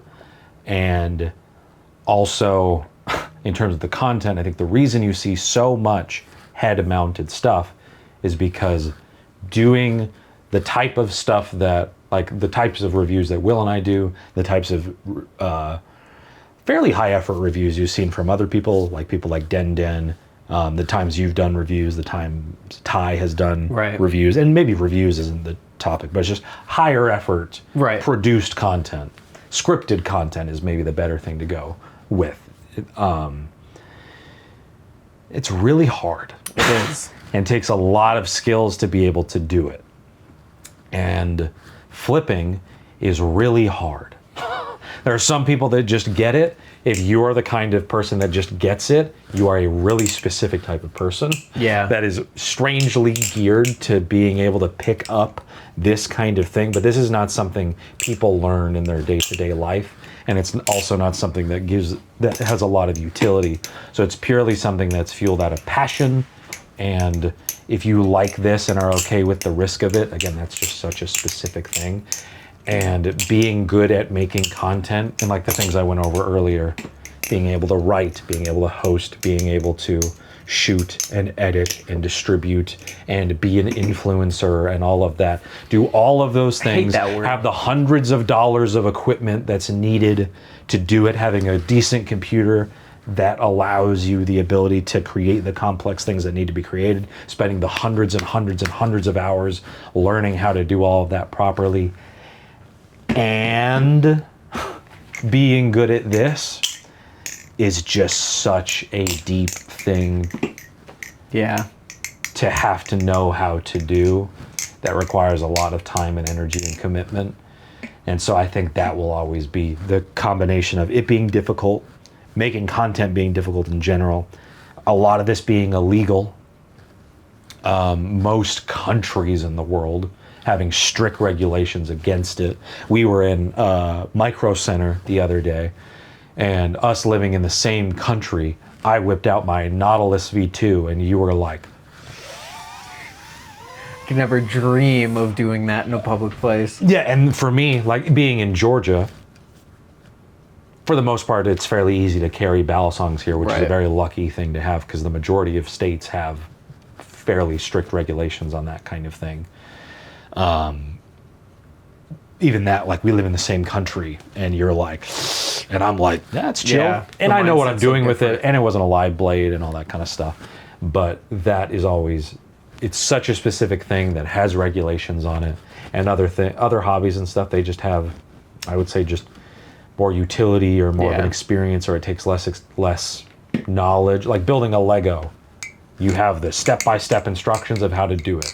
It's not ultimately that hard to build a Lego. Right. Or even like, say you're into computers, you get the utility of having a great computer that can do all these different things for you in your daily life.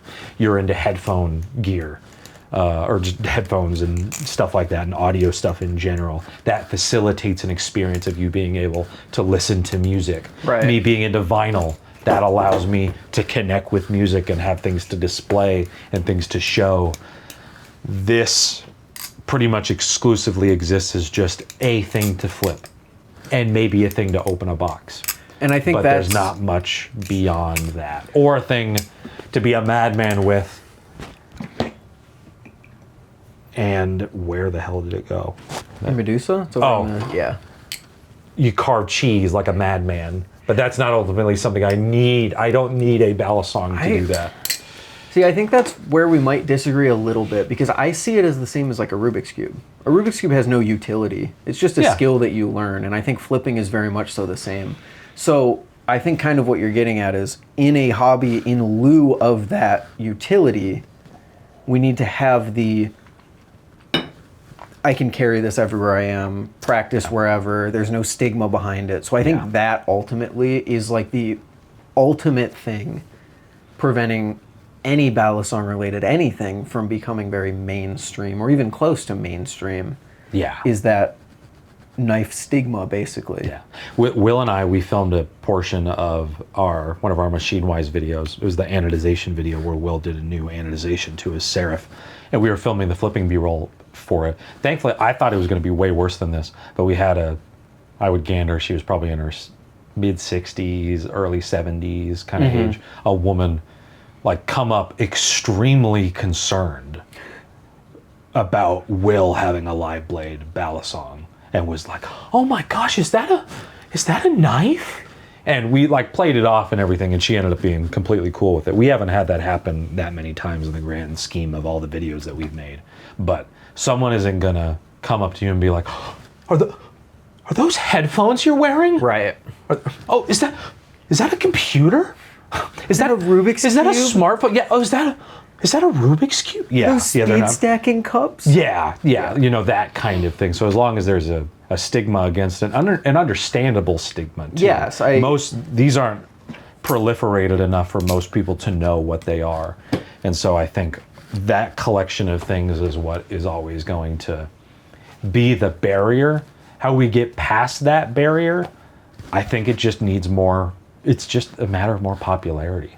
Popularity and maintaining, like, going about it in the right way. Yeah. Maintaining that we're not the people at Blade Show who were, like, a few years ago throwing blades off of a balcony. Yeah. Or yeah. stuff like that. Yeah. Well, and even the other examples you gave, there are not tens of millions of people that are actively crazy into Rubik's Cubes.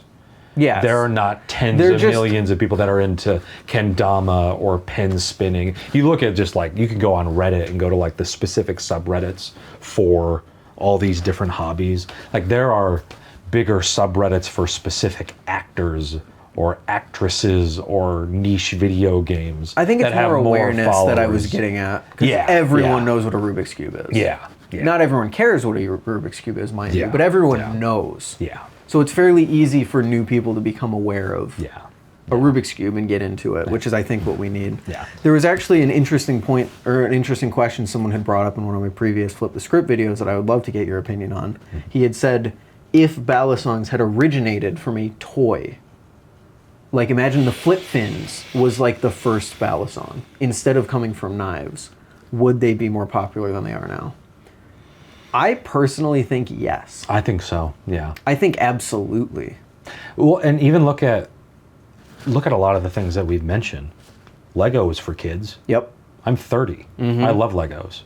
You're 22. You love Legos. Video games, those are meant to be for kids. I'm going to play video games the rest of my life. Some of the coolest things what. in this world are made for kids. Yeah. And I will maintain that. Yeah. Oh, yeah, for sure. Like, yeah. Yeah. And so, yeah, I think if it started as... Skateboard even. Like a skateboard is like a kid's toy. Yeah, for sure. And people have transformed it into all the different things. Maybe even skateboarding is a good, another analog in terms of like, that doesn't necessarily have a lot of utility outside of a specific time and place. But everyone knows what a skateboard is. Yes, exactly. And skateboards are actually a fascinating parallel because they came back from that stigma.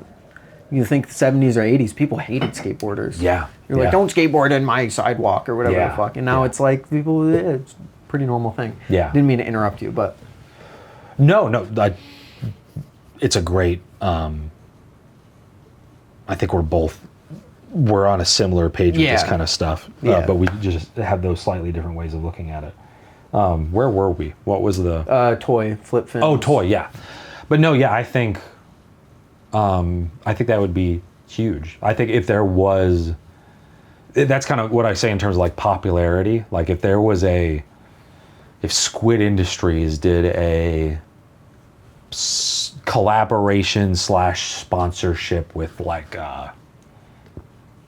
this is an example I've given before, not publicly, but it's like, say they did a collaboration with like Monster Energy, and there was a ad for Monster Energy where you see a guy flipping a Balisong and then he takes a drink and then he goes ham on a Balisong. It's some hyper specific thing like that. That would introduce people more broadly to the world of all this kind of stuff. And that's a lot of like why skateboarding became as popular as it was. It was a thing for the public to view. Right. And be impressed by, and then there started to be TV shows about it, and there was the X Games, and all that kind of stuff. But again, a lot of that was all based in a lot of young people being really into a thing. Right. And that generally is the case. Whenever I say young people, I'm not talking 12-year-olds. I'm talking people under the age of 30 for the most part, being really into a thing. And so, yeah, I think if there was a more... Like if you could buy a Squiddy in a Walmart, I think that would do wonders.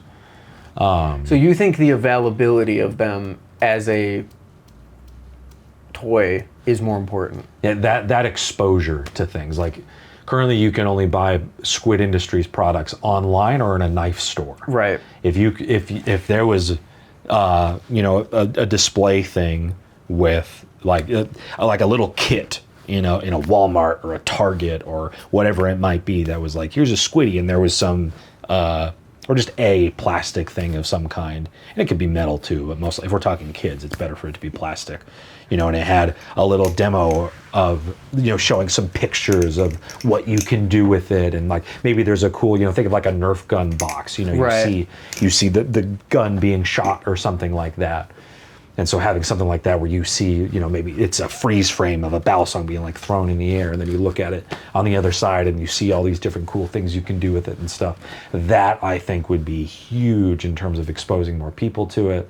And even if that only really promotes the use of trainers and stuff like that, I think that's that fine. would, yeah. I have no issue with that. Yeah, I for the most part flip trainers more than I do my live blades. And whenever I do flip my live blades, like especially my Acid Work Zyzics, my more expensive ones, I am quite particular about the tricks that I'm doing. I'm generally doing them slower. Even this, I often do this rollover, and on whenever I'm flipping this, I don't try to flip it fast. I will almost always make sure that whenever I'm doing that trick, I like stop myself to make sure that I am holding the right handle, because if I don't, I'm going to ring of shame myself and get a giant cut on my finger, and I don't want that. Right.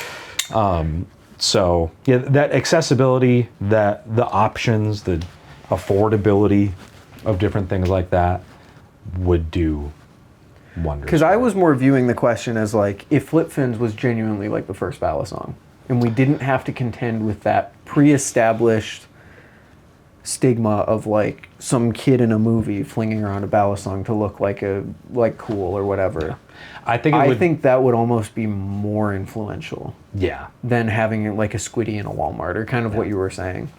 It also would have attracted a different group of people. Right. You know, because I think a lot of the people that are into Balisongs like that it's a knife. They think that's cool. That makes it a little dangerous. It makes it a little exciting in a lot of ways. Whereas if it's just, I can flip this plastic toy, then people that are like, ooh, I'm a knife guy, wouldn't necessarily be like, ooh, yeah. Right. I like that. That's fair. You know, these are functionally, they developed more as a knife first.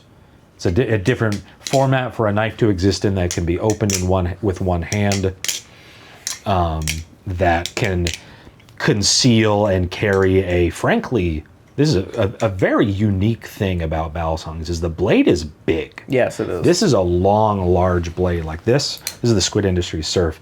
This is a fairly standard sized pocket knife. And when you compare the size and length of the blade, like it's pretty substantial in terms of how long the blade can be. And so, yeah, I think it just would have attracted a different group of people. But yeah, in the grand scheme of things, if there was some crazy mid-2000s commercial for get into Balisong flipping, you could do this. You know, it's kind of like the Volp 360 commercial we made. That was that kind of like, you know, where they put a bunch of marketing behind it and pushed it. I think that would have ultimately probably made it more popular. Mm-hmm. But still, it still would have been appealing to a very specific group of people.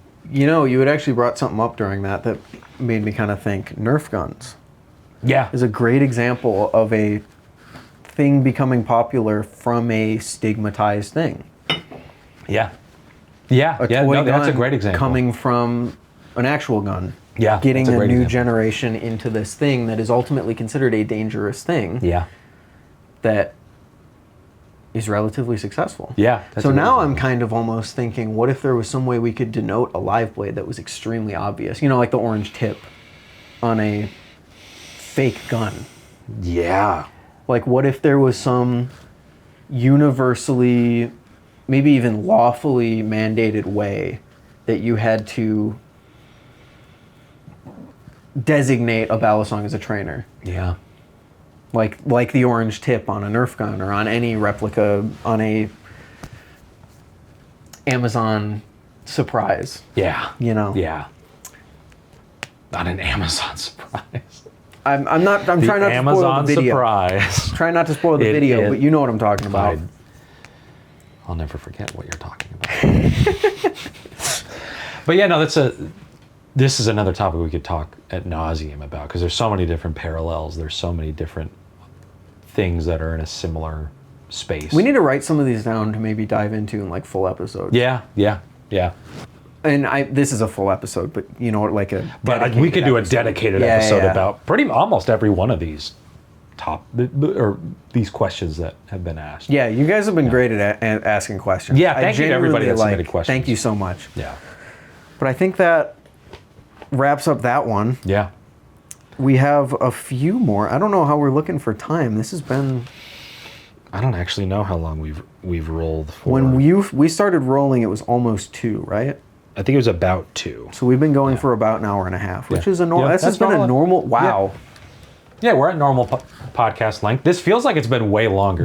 I feel like we've been going for 2.5 hours. Yeah. Should we wrap it or should we keep going? I don't know. Let's talk to you like you're in Blue's Clues. What do you think we should do? You know what? Actually, we have like... Oh. I think we can get to 2 hours. We have maybe like 3 or 4 more questions. Okay. Yeah, let's do them. I think we could get... I think a 2-hour podcast is... Okay, let's run it. Is healthy. So... For the special occasion. Coming from Squid Kid. Squid Kid. Squid You're Kid a kid. 8063. You're a squid. Oh. You're a kid. Splatoon, the game that got me and my family to buy a Wii U. Oh, we own a Wii U. The only game we have for it is Splatoon. Wow. We have a few of like smaller games, and then my dad went back and ended up buying Breath of the Wild for it because he had a good amount of downtime. Oh, okay. Because of like something that he had to do at the end of last year, but he loves Breath of the Wild. But yeah, it was pretty much I played hundreds of hours of Splatoon on the Wii U when I was younger. I love Splatoon. You're a real one for that, yeah. Anyway, most promising up-and-coming makers, or your favorite dead maker who you want to start producing again. Not dead, literally dead. Yeah, yes. Good clarification. Do I know of any actual dead makers? I don't think I do, and I don't want to think about it that much. Anyway, I feel like I've been yapping. You go. My favorite, I don't know if I have like a favorite maker who kind of moved on because I'm newer to the community. Yeah. So a lot of the makers that I have seen in my career still exist. So there is one specific one I'm thinking of, but I'm fairly certain it's going to be your choice. So I am going to say I don't think this guy is considered an inactive maker. But probably NRB. Oh, okay. Again, I don't know if I'd consider him inactive, but he hasn't dropped anything in a while. He hasn't like produced a new design because he's been focused on Machine-Wise. Yeah, currently I would be very surprised if he ever returns to making anything directly. Having talked, Garrett is NRB. I am not a real boy. He is the head of assembly at Machine-Wise now. And very long story short there, he just doesn't like having to run a complex business by himself. Yeah. And having to design things and having to worry about manufacturing and all the logistics that are involved with making things. So maybe there's a world where he makes something. I know there had been discussions, and this is nothing like concrete in any way, but he had talked about like, if Machine-Wise made one of my designs, I wonder what that would look like. Yeah. And I don't think there's any intentions of them doing that. But maybe he's designed some really cool stuff. Yeah. But no, it was just mostly making Balisongs is tough. And the profit margins on it are generally quite thin. And it's a lot of time and energy, and you're having to do customer service, you're having to do all these crazy things. So it's not that he wasn't capable of that, he just ultimately found he didn't really like it. And with Machine-Wise, he gets to work and then go home and not think about it anymore. Yeah. And not constantly be worried about what are my sales going to be? Am I going to develop this? Is someone going to have an issue with this? Am I going to have to fix this thing or this thing? Is this giant batch of parts that I ordered not going to be right? And am I going to have to eat the cost of this and eat the cost of that? There's just so many things to think about when you're running any business. But yeah, the Koenig, I think, was an awesome design. There's a lot of interesting stuff. The Ultralight was a fascinating experiment. Vortex. The Nemesis, Vortex. Yeah, he had a lot of different designs. He did. So I'd love to see him return to it. But from what I understand, he's quite happy working for Machine-Wise, and he still gets to have that satisfaction of making a Balisong and being a part of the experience, and doing all that. But he's not the person making all the big complex decisions and stuff like that. Great guy. Garrett's an awesome guy. Very, very much cares about making a good thing. perhaps to a fault, and just puts a lot of pressure Nothing on himself. more machine-wise than that. Yeah. For me, it'd be Fellowship Blades. That's who I was thinking of that I knew you were Yep. going to pick. Yep, I adore my Fellowship Blades products. This one was sent by Grant, the Fellowship Blades founder.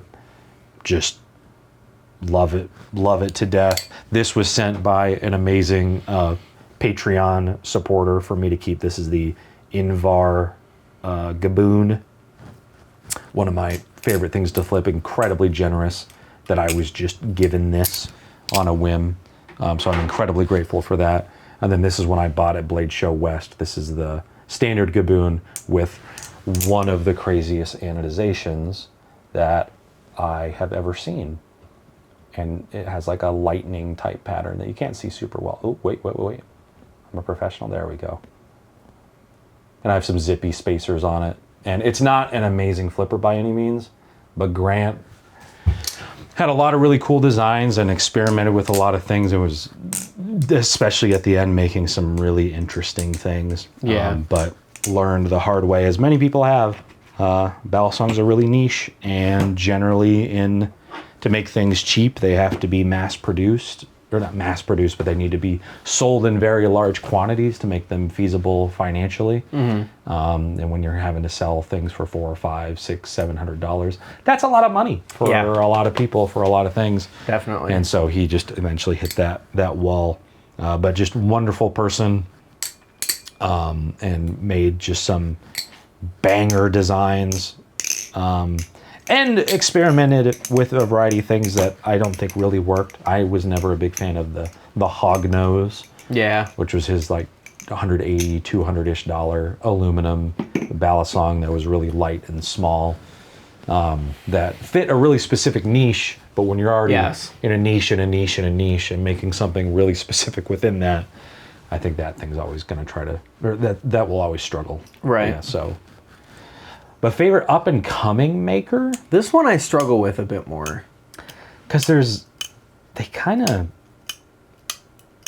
just come and go. They really do. The problem with like naming an up-and-coming maker is I have a drawer that is filled with like plastic prototypes from people who ultimately ended up either never releasing anything or only releasing like one drop of or something like that. Yeah. Like the Osprey is probably the best metal example of a Balisong that I own that people always see and they go, what the hell is this? Because it only existed for like one drop. Yeah. So it is really difficult to say like an up and coming maker. I did just do a video on the NY Bally Customs. It was formerly called the Chimera. That one, yes. I don't remember what the name is right now. I'm so sorry. But again, it's tough with stuff like that because it's like this could not exist. Yeah. I don't know if this is up and coming, if this is like a thing that is going to be consistently manufactured. Yeah. So I almost don't even think I can answer that. Because the other thing is, sorry to talk over you, but I'll never talk over you. The other thing is, with the Balisong hobby being as quote-unquote small as it is, it's really difficult to release a decent Balisong and not get noticed by a good amount of the community. Yeah. In terms of like awareness. Obviously not everyone's going to buy one immediately, but like most people know of most Balisongs that exist. It's not like you really go... I mean, specifically what I mean with this is it's not you go 3 years in the past and there's some like amazing Balisong that got released that no one knew about. Yeah. Like ever. Yeah. And it's like, whoa, this is like some buried treasure that we never discovered. It doesn't really happen. Yeah. I would say to a certain extent that is true. But like if you were to say like to most people, oh yeah, you know the Osprey, they'd be like, well, because that was never like an actual... What? Yeah. So like that level of Balisong would be something is you're actively consuming the content, you're actively following people that are like sharing like, you know, thoughts and opinions, or you're in a Discord server where people are talking about it and you're actively when I'm saying that, I am specifically talking about like the more in community. Yeah. But the closest I would which is currently a question mark in terms of how long it'll be a viable thing. The thing I'm the most interested to try is the Shattered Concepts, his new. See, that's a great one. But that's an example trainer. of someone I wouldn't What's the say name is of up that? and coming. The Shattered. Oh, it's just the Shattered. Yeah. That's right. It's the Shattered, not the. What's the weird name? He's got the Shattered, the Ruined, and the the Ruined was the name of all time. Shattered, Ruined. Gosh, I can't remember what his titanium one was called. The Riptide. Oh yeah. I think Riptide. I think so. Was that it? That doesn't sound right. Oh, whatever one that was. Whatever. Yeah, the titanium one. Yeah. Pretty sure it was the Riptide because that's what I wanted to call my crate with the Bally's Oh, okay. submission. Okay, yeah. But no, like that kind of thing, and that's where it was. We did a ton of videos for MachineWise, both for our channel and then videos directly for them. We did 4 separate interviews with 4 separate people from MachineWise. Garrett brought up an interesting thing. And this is more of a personal opinion of his, but in terms of being a maker, he felt that calling somebody a maker when it's something being mass produced by somebody else and you are just putting it together, that there's potentially a better distinction between somebody that I think designer at that point. Yeah, that's what he called himself, is that he was never a maker, he was a Balisong designer. It's just so ingrained and in like assembler. It's so maker is ingrained in the easier term. terminology. Yeah, but of course, But I agree, putting Stitch Steel, who hand makes everything, Yes. in the same maker camp as somebody that's designing a thing and having it mass produced in China, which is functionally what Will would be. He's Right. he's never made a Balisong. He has designed a Balisong that has been created by somebody else. And so that's an interesting thing. So in terms of the question, like, who's the best up and coming maker? Like, that's where, because someone I've had conversations with, Wilfred, who makes the polecat. Oh, okay. He does a lot of, like, pretty much everything by himself. And it's not like fully handmade, but he's doing everything himself. Talk to him at Blade Show and on Instagram and stuff like that. And that would, to me, it's like, that's potentially a cool up and coming maker. Right. That is doing things kind of from the ground up, doing custom things like that. Because a lot of people don't have the skill set to be able to do that. It's a very far easier to design a Balisong than it is to very make difficult thing to make your own, like fully make your own Balisong, whether it's handmade or on a machine. Also very expensive. Yeah. Not every day you see people just getting $20,000 machines to make a Balisong that might or might not be popular enough to sustain that. Yeah. And one, I guess, that would be relevant in terms of the stuff that Will and I have covered, GP blades with the jawbone. I don't know that up and coming.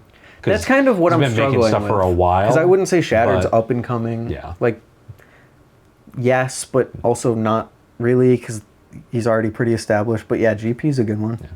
Well, and GP that's where I would is even far say, more underground, I would say. Yeah.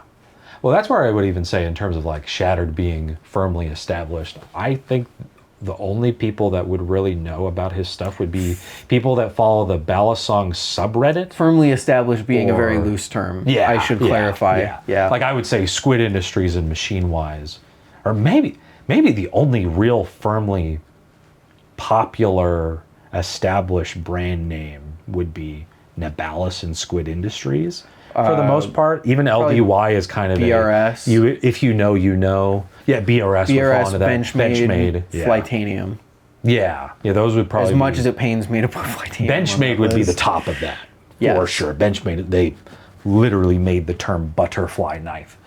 Or that's why it's called a butterfly knife, is because of Benchmade. So that would be the top of it.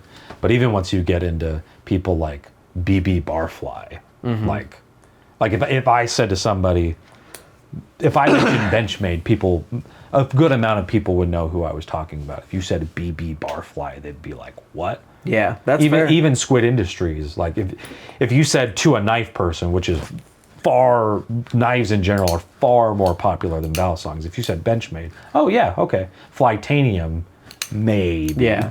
Baron's Sons, maybe, things like that. But if you said Squid Industries, they would probably not know what you're talking about. I guess I do, for better or worse, look at things through the lens of being a community member who kind of knows what's going on, even if you're not like fully immersed in every single thing. Yeah. The people that we would see or perhaps follow on Instagram and see posting stories, stuff like that. Yeah. So that is a good point. Yeah, even with certain Balisongs that have come out. Like I remember when I had this, I showed it to Will, and he was like, "What's that?" Yeah. I was like, "It's the Glider Pacific, the new Glider Balisong." He's like, "I didn't know that was a thing." I was like, "Yeah, it came out like 3-4 months ago." Yeah, that's fair. And there are a bunch of posts about it, and people have been talking about it. He's like, "I've never heard of it." I'm like, "Oh." So this was I introduced him to this. Wow. For the very first time, months after it had come out. Wow. So even Will Hirsch doesn't know about a lot of these things, because a lot of it you do have to, like, and in the case of like Glider, you had to have seen the one post they made. Yeah. If you didn't see that one post they made about it, you'd be shit out of luck in terms of knowing that it exists. And that's happened with me with certain Balisongs too, where it's just completely whooshed by because my algorithm didn't spoon feed it to me, So. Fair. But I think we thoroughly answered that question in a roundabout way. All right, coming up to the end here, but this one's an interesting one on how we think about where companies rank. Mm-hmm.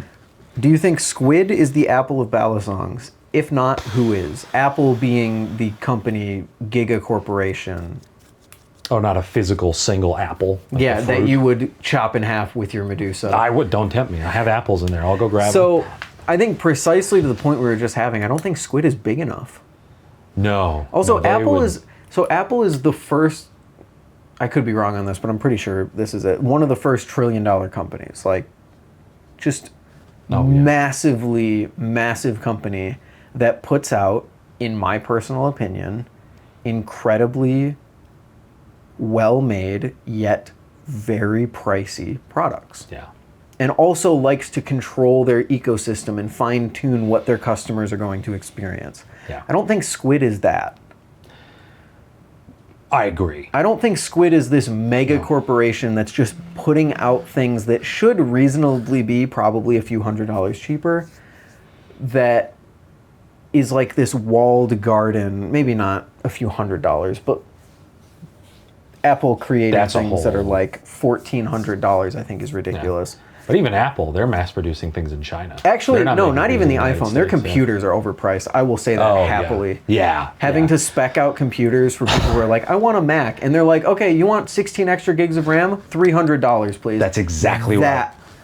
Forget the iPhone. Yeah. Forget I said that. Yes, their computers are overpriced. Yeah. Squid is not that. There are people out there who will say that Squid is overpriced. Yeah. And I can understand where they're coming from. Maybe Squid doesn't have the same value proposition as a lot of the other makers do. Yeah. But I don't agree with it fundamentally. Yeah. So I don't think they are Apple at all. I don't think so either. You want to know who is Apple? Benchmade. I was going to say Benchmade. The Necron. The Necron is the perfect example of that. Yeah. Your Necron is I thought I saw it over on the wall. We don't need it. No, we don't. It is like almost the perfect example of that. Might be in there. You want bushings on a Necron? You have to buy the like $1,200 stupid expensive like special Necron. Yeah. Oh, I found it. Well, there's a lot of important Balisongs in there that should not be buried that deep. Wow, I thought I saw it up on your wall. But yeah, like that's a perfect example. You're spending $500 on a Balisong with no bushings, steel liners, and if you want bushings or titanium liners, something that should be standard for that price point, you have to buy the like $1,200 like mega specialized Necron. Yeah. It flips, meh. Yeah, I absolutely think Fine-ish. Benchmade is the Apple of Balisongs. Yeah, I would say... Also, mega corporation. Compared to any Balisong company, Benchmade is a titan. Yeah, for sure. Yeah, I would say Squid Industries, if there's any illusion that someone has that like Squid Industries is this mega corporation with even like multiple tens of employees and that they just sell truckloads of products and everybody buys them no matter what they make and like all that kind of stuff. No, it is ultimately a very small company in the grand scheme of things. In fact, machine-wise is now approaching Squid Industries size. That's crazy. Which is still quite a small company. And machine-wise is a not Balisong entirely focused company. Yeah. And I would say the most fleshed out, diverse set of Balisong products is made by Squid Industries. Yeah, absolutely. When you're talking live blades, you're talking trainers, you're talking plastic. Even like Nabalis, they're almost all trainers. They don't make live blades. They don't have plastic they're options. All under $200. Yeah.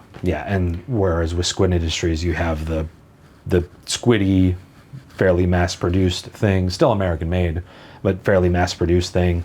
And then on the other end, you have the Tsunami for $700+ that's crazy intricate and has all of their finishing and machining prowess put into it and all that kind of stuff, covering that wide of a gamut and all of it being American made and all of it in the grand scheme of things being fairly decently priced when you're talking about manufacturing metal products in California near San Francisco, where the cost of living, you're talking, to have a decent quality of life, you have to make probably at least $60,000, $70,000, $80,000 to live comfortably, probably $100,000+ right. on the outskirts of the city, not even in the city. To live comfortably in the city, you'd have to be making probably $150,000, $200,000+ to be able to exist in that environment. And they're not in San Francisco, like the heart of it. They're like an hour-ish away. But even that, like the cost of living there, when you add up all that math, all the machines, all the logistics, doing everything, pretty much everything in-house, that all adds up to you're talking millions of dollars worth of, like just think about paying 20 employees $80,000 a year. It's insane. That's $1.6 million a year just in labor. Good math. I don't think I would have been able to do that. No. Yeah. And they're like you mentioned before, they're one of the only companies that has the full price spectrum pretty much on lock. I guess maybe LDY. LDY. Because they've got the Frank P all the way up to like the Vixen and the Cygnus, which is a fairly high level. And they have their crazy Damascus bullshit that costs like $2,000. Yeah. So yeah, I don't think Squid's the Apple. I think Benchmade is. Yeah, and I don't think either of them are really Apple. But they're the closest to. They're the closest. Again, scale everything point down to the Balisong community is what we're talking about. Yeah. But even Apple makes far more thoughtful products people want. Well, Benchmade has their whole folding knife division that people want. Yes, yeah. But in terms of like Apple, in most cases, has tried to make something to fit what some of their customers want. Most of the time, there's something like they brought back the SE phones and the slightly smaller ones. Like they've tried to address those audiences, whereas Benchmade, they did try a little bit with certain things, but just completely missed the mark. Yeah. But yeah, fascinating question though. Very.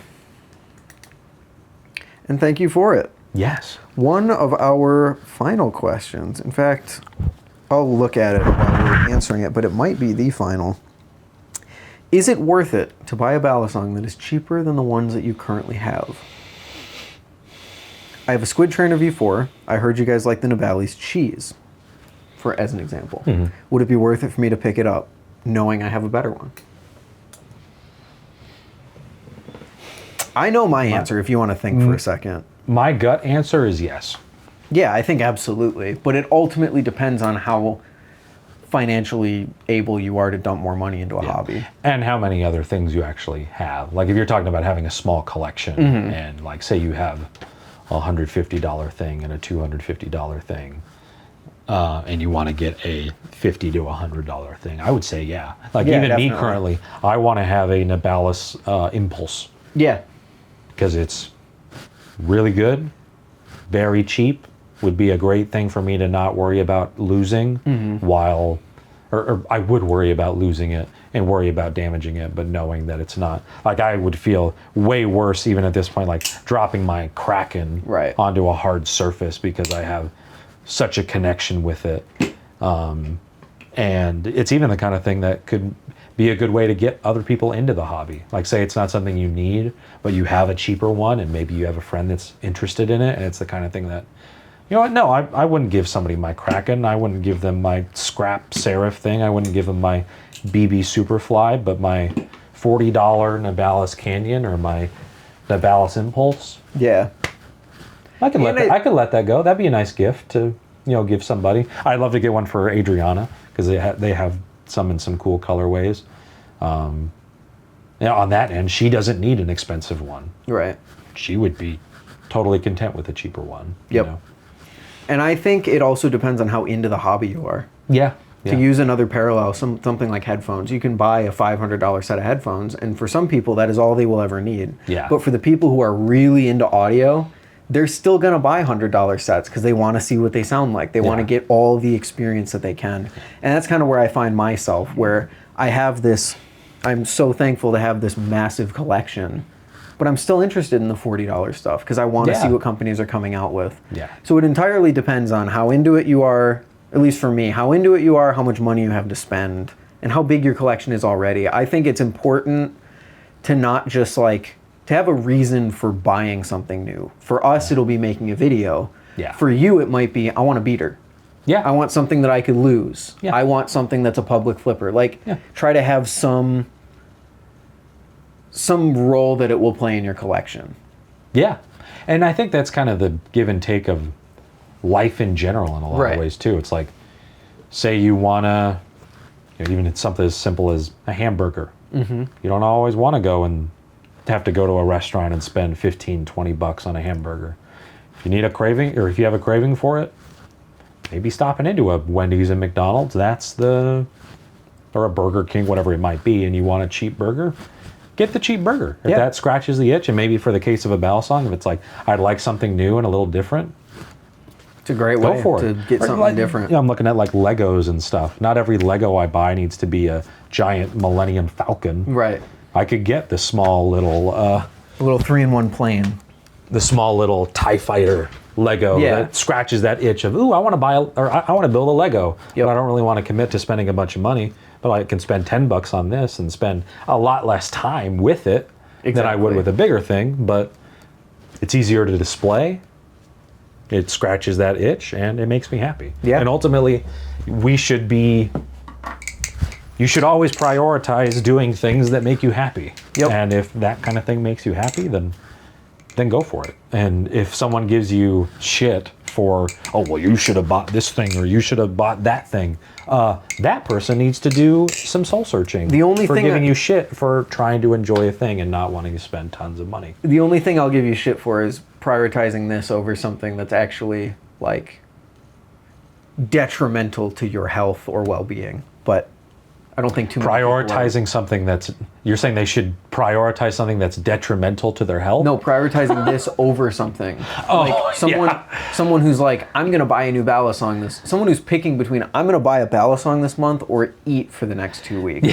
That's the only time I will ever give you shit. Yes. Yeah. It is all too easy, and in a capitalist society, it's all too easy to spend money on things you do not need to spend money on.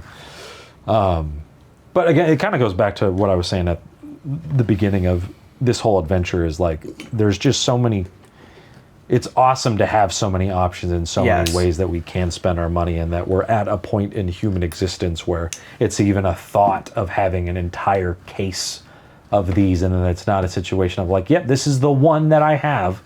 Mm-hmm. I have the one thing, and getting another one is so logistically complex or so expensive, it doesn't make sense to have another one.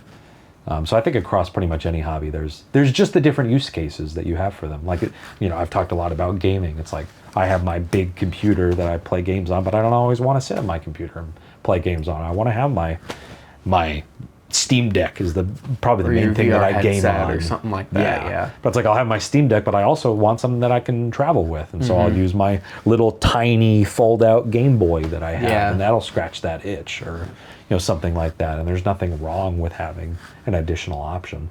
There is buying an unhealthy amount of something and spending way too much money on it. So that's where maybe it could be discouraged. Like, oh, should I get the cheaper thing? It's like, well, if you already have 10 other cheaper things, maybe you don't need the 11th cheaper thing. But if you have 2 expensive things and you want a cheaper thing, yeah, go for it. Yeah, I absolutely think it'd be worth it. Yeah. Well, minus one question that's a little bit more negative. I don't know if we want to end on that. I have my big announcement I can make. So we end on that. We could end on that. I could ask the question, and then depending on how we feel about it, we can either answer it quickly or short, or in a longer way. What do you guys believe is the biggest thing that ruins the hobby in the Balisong community?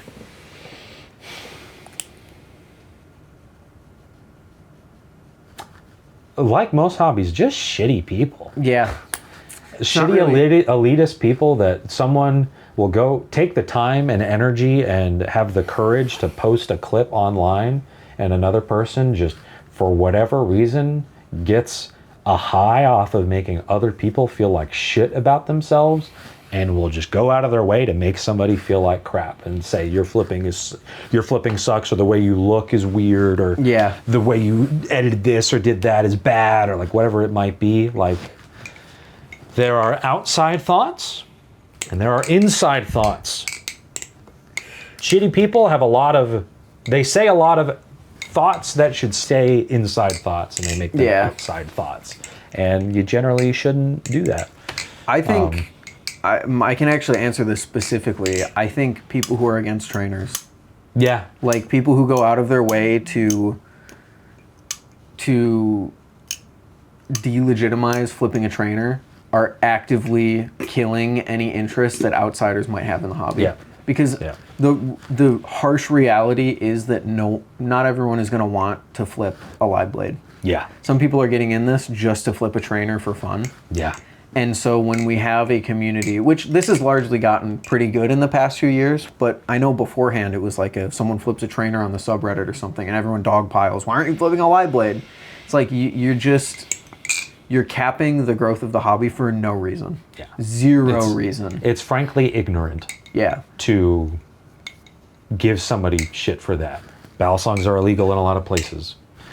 Getting a live blade flipping a live blade is objectively dangerous. Right. And it's one of those things where as long as people are not hurting themselves and they're not hurting other people, let them do what they want. Mm-hmm. And I think that trainers are awesome. I get the lack of utility to them. I get that some people, they get the thrill of flipping a live blade and they think that's cool. They think that's, all the things that it is. But you can think that and allow people to enjoy the alternative to what they want to do. The same way that some people can skateboard with a helmet and other people will skateboard without a helmet. You are not less of a person because you don't want to die or get injured from doing a thing that is supposed to be fun and engaging and make life fulfilling. Yeah. And so, people that do that, and just people that, even the people, I hate the people that will say something like, the Volp is the worst Balisong that's ever existed and it's terrible. You can't flip it. There's nothing you can do with it. It's going to ruin flipping for you. Like, what? And so when people will just dog on something, like whatever it might be, it could be any of these products, a Squid Industry product, whatever. I could flip this. Yeah. I can do tricks on this. I mean, I wouldn't not recommend very it, well. but I wouldn't recommend it. You can see how much I'm struggling, but I can flip this. So to say something that isn't perfectly in line with your preferences and your expectations of something is terrible and nobody should buy it and it's going to be the worst experience ever. Like, no, it's really not. The same way that, watching a movie on a phone Yeah, is it objectively worse than watching it on a theater screen? Yeah.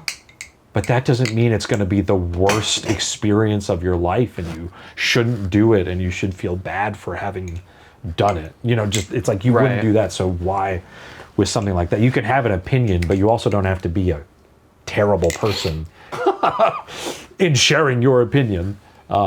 Turns out there is a way to have healthy, productive discussion and not be a total douche. Yeah. So... Well, that does it for the questions. Yeah. I know you had the thing that you wanted to end on, but that was an adventure.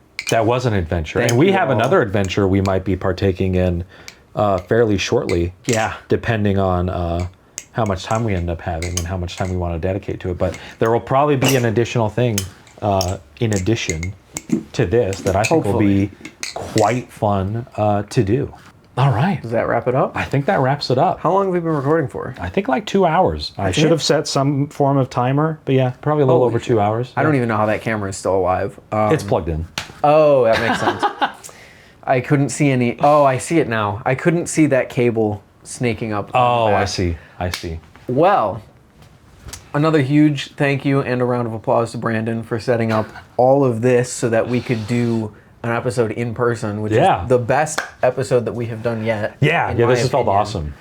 And maybe, don't hold your breath, but maybe we'll see one other thing materialize out of this. Yes, yeah. But yeah, we will see. And honestly, having done this now, I think if you're coming to Blade Show every year, we got to try to make some time to that's going to be very difficult, but we will do our goddamn best. Yeah, yeah, just because it's fun. And we mostly have this mini experience. We just, like during Blade Show, we just don't have a camera and lights and all that. Yeah. But now that I've set this up and I know how it looks, it's going to be a million times easier. And hopefully I won't have to spend like half an hour troubleshooting why my microphones weren't working the way that they needed to. But we figured it out, and hopefully it sounded good. And this being connected to my necklace hasn't been too terrible of a call. They're set up really badly.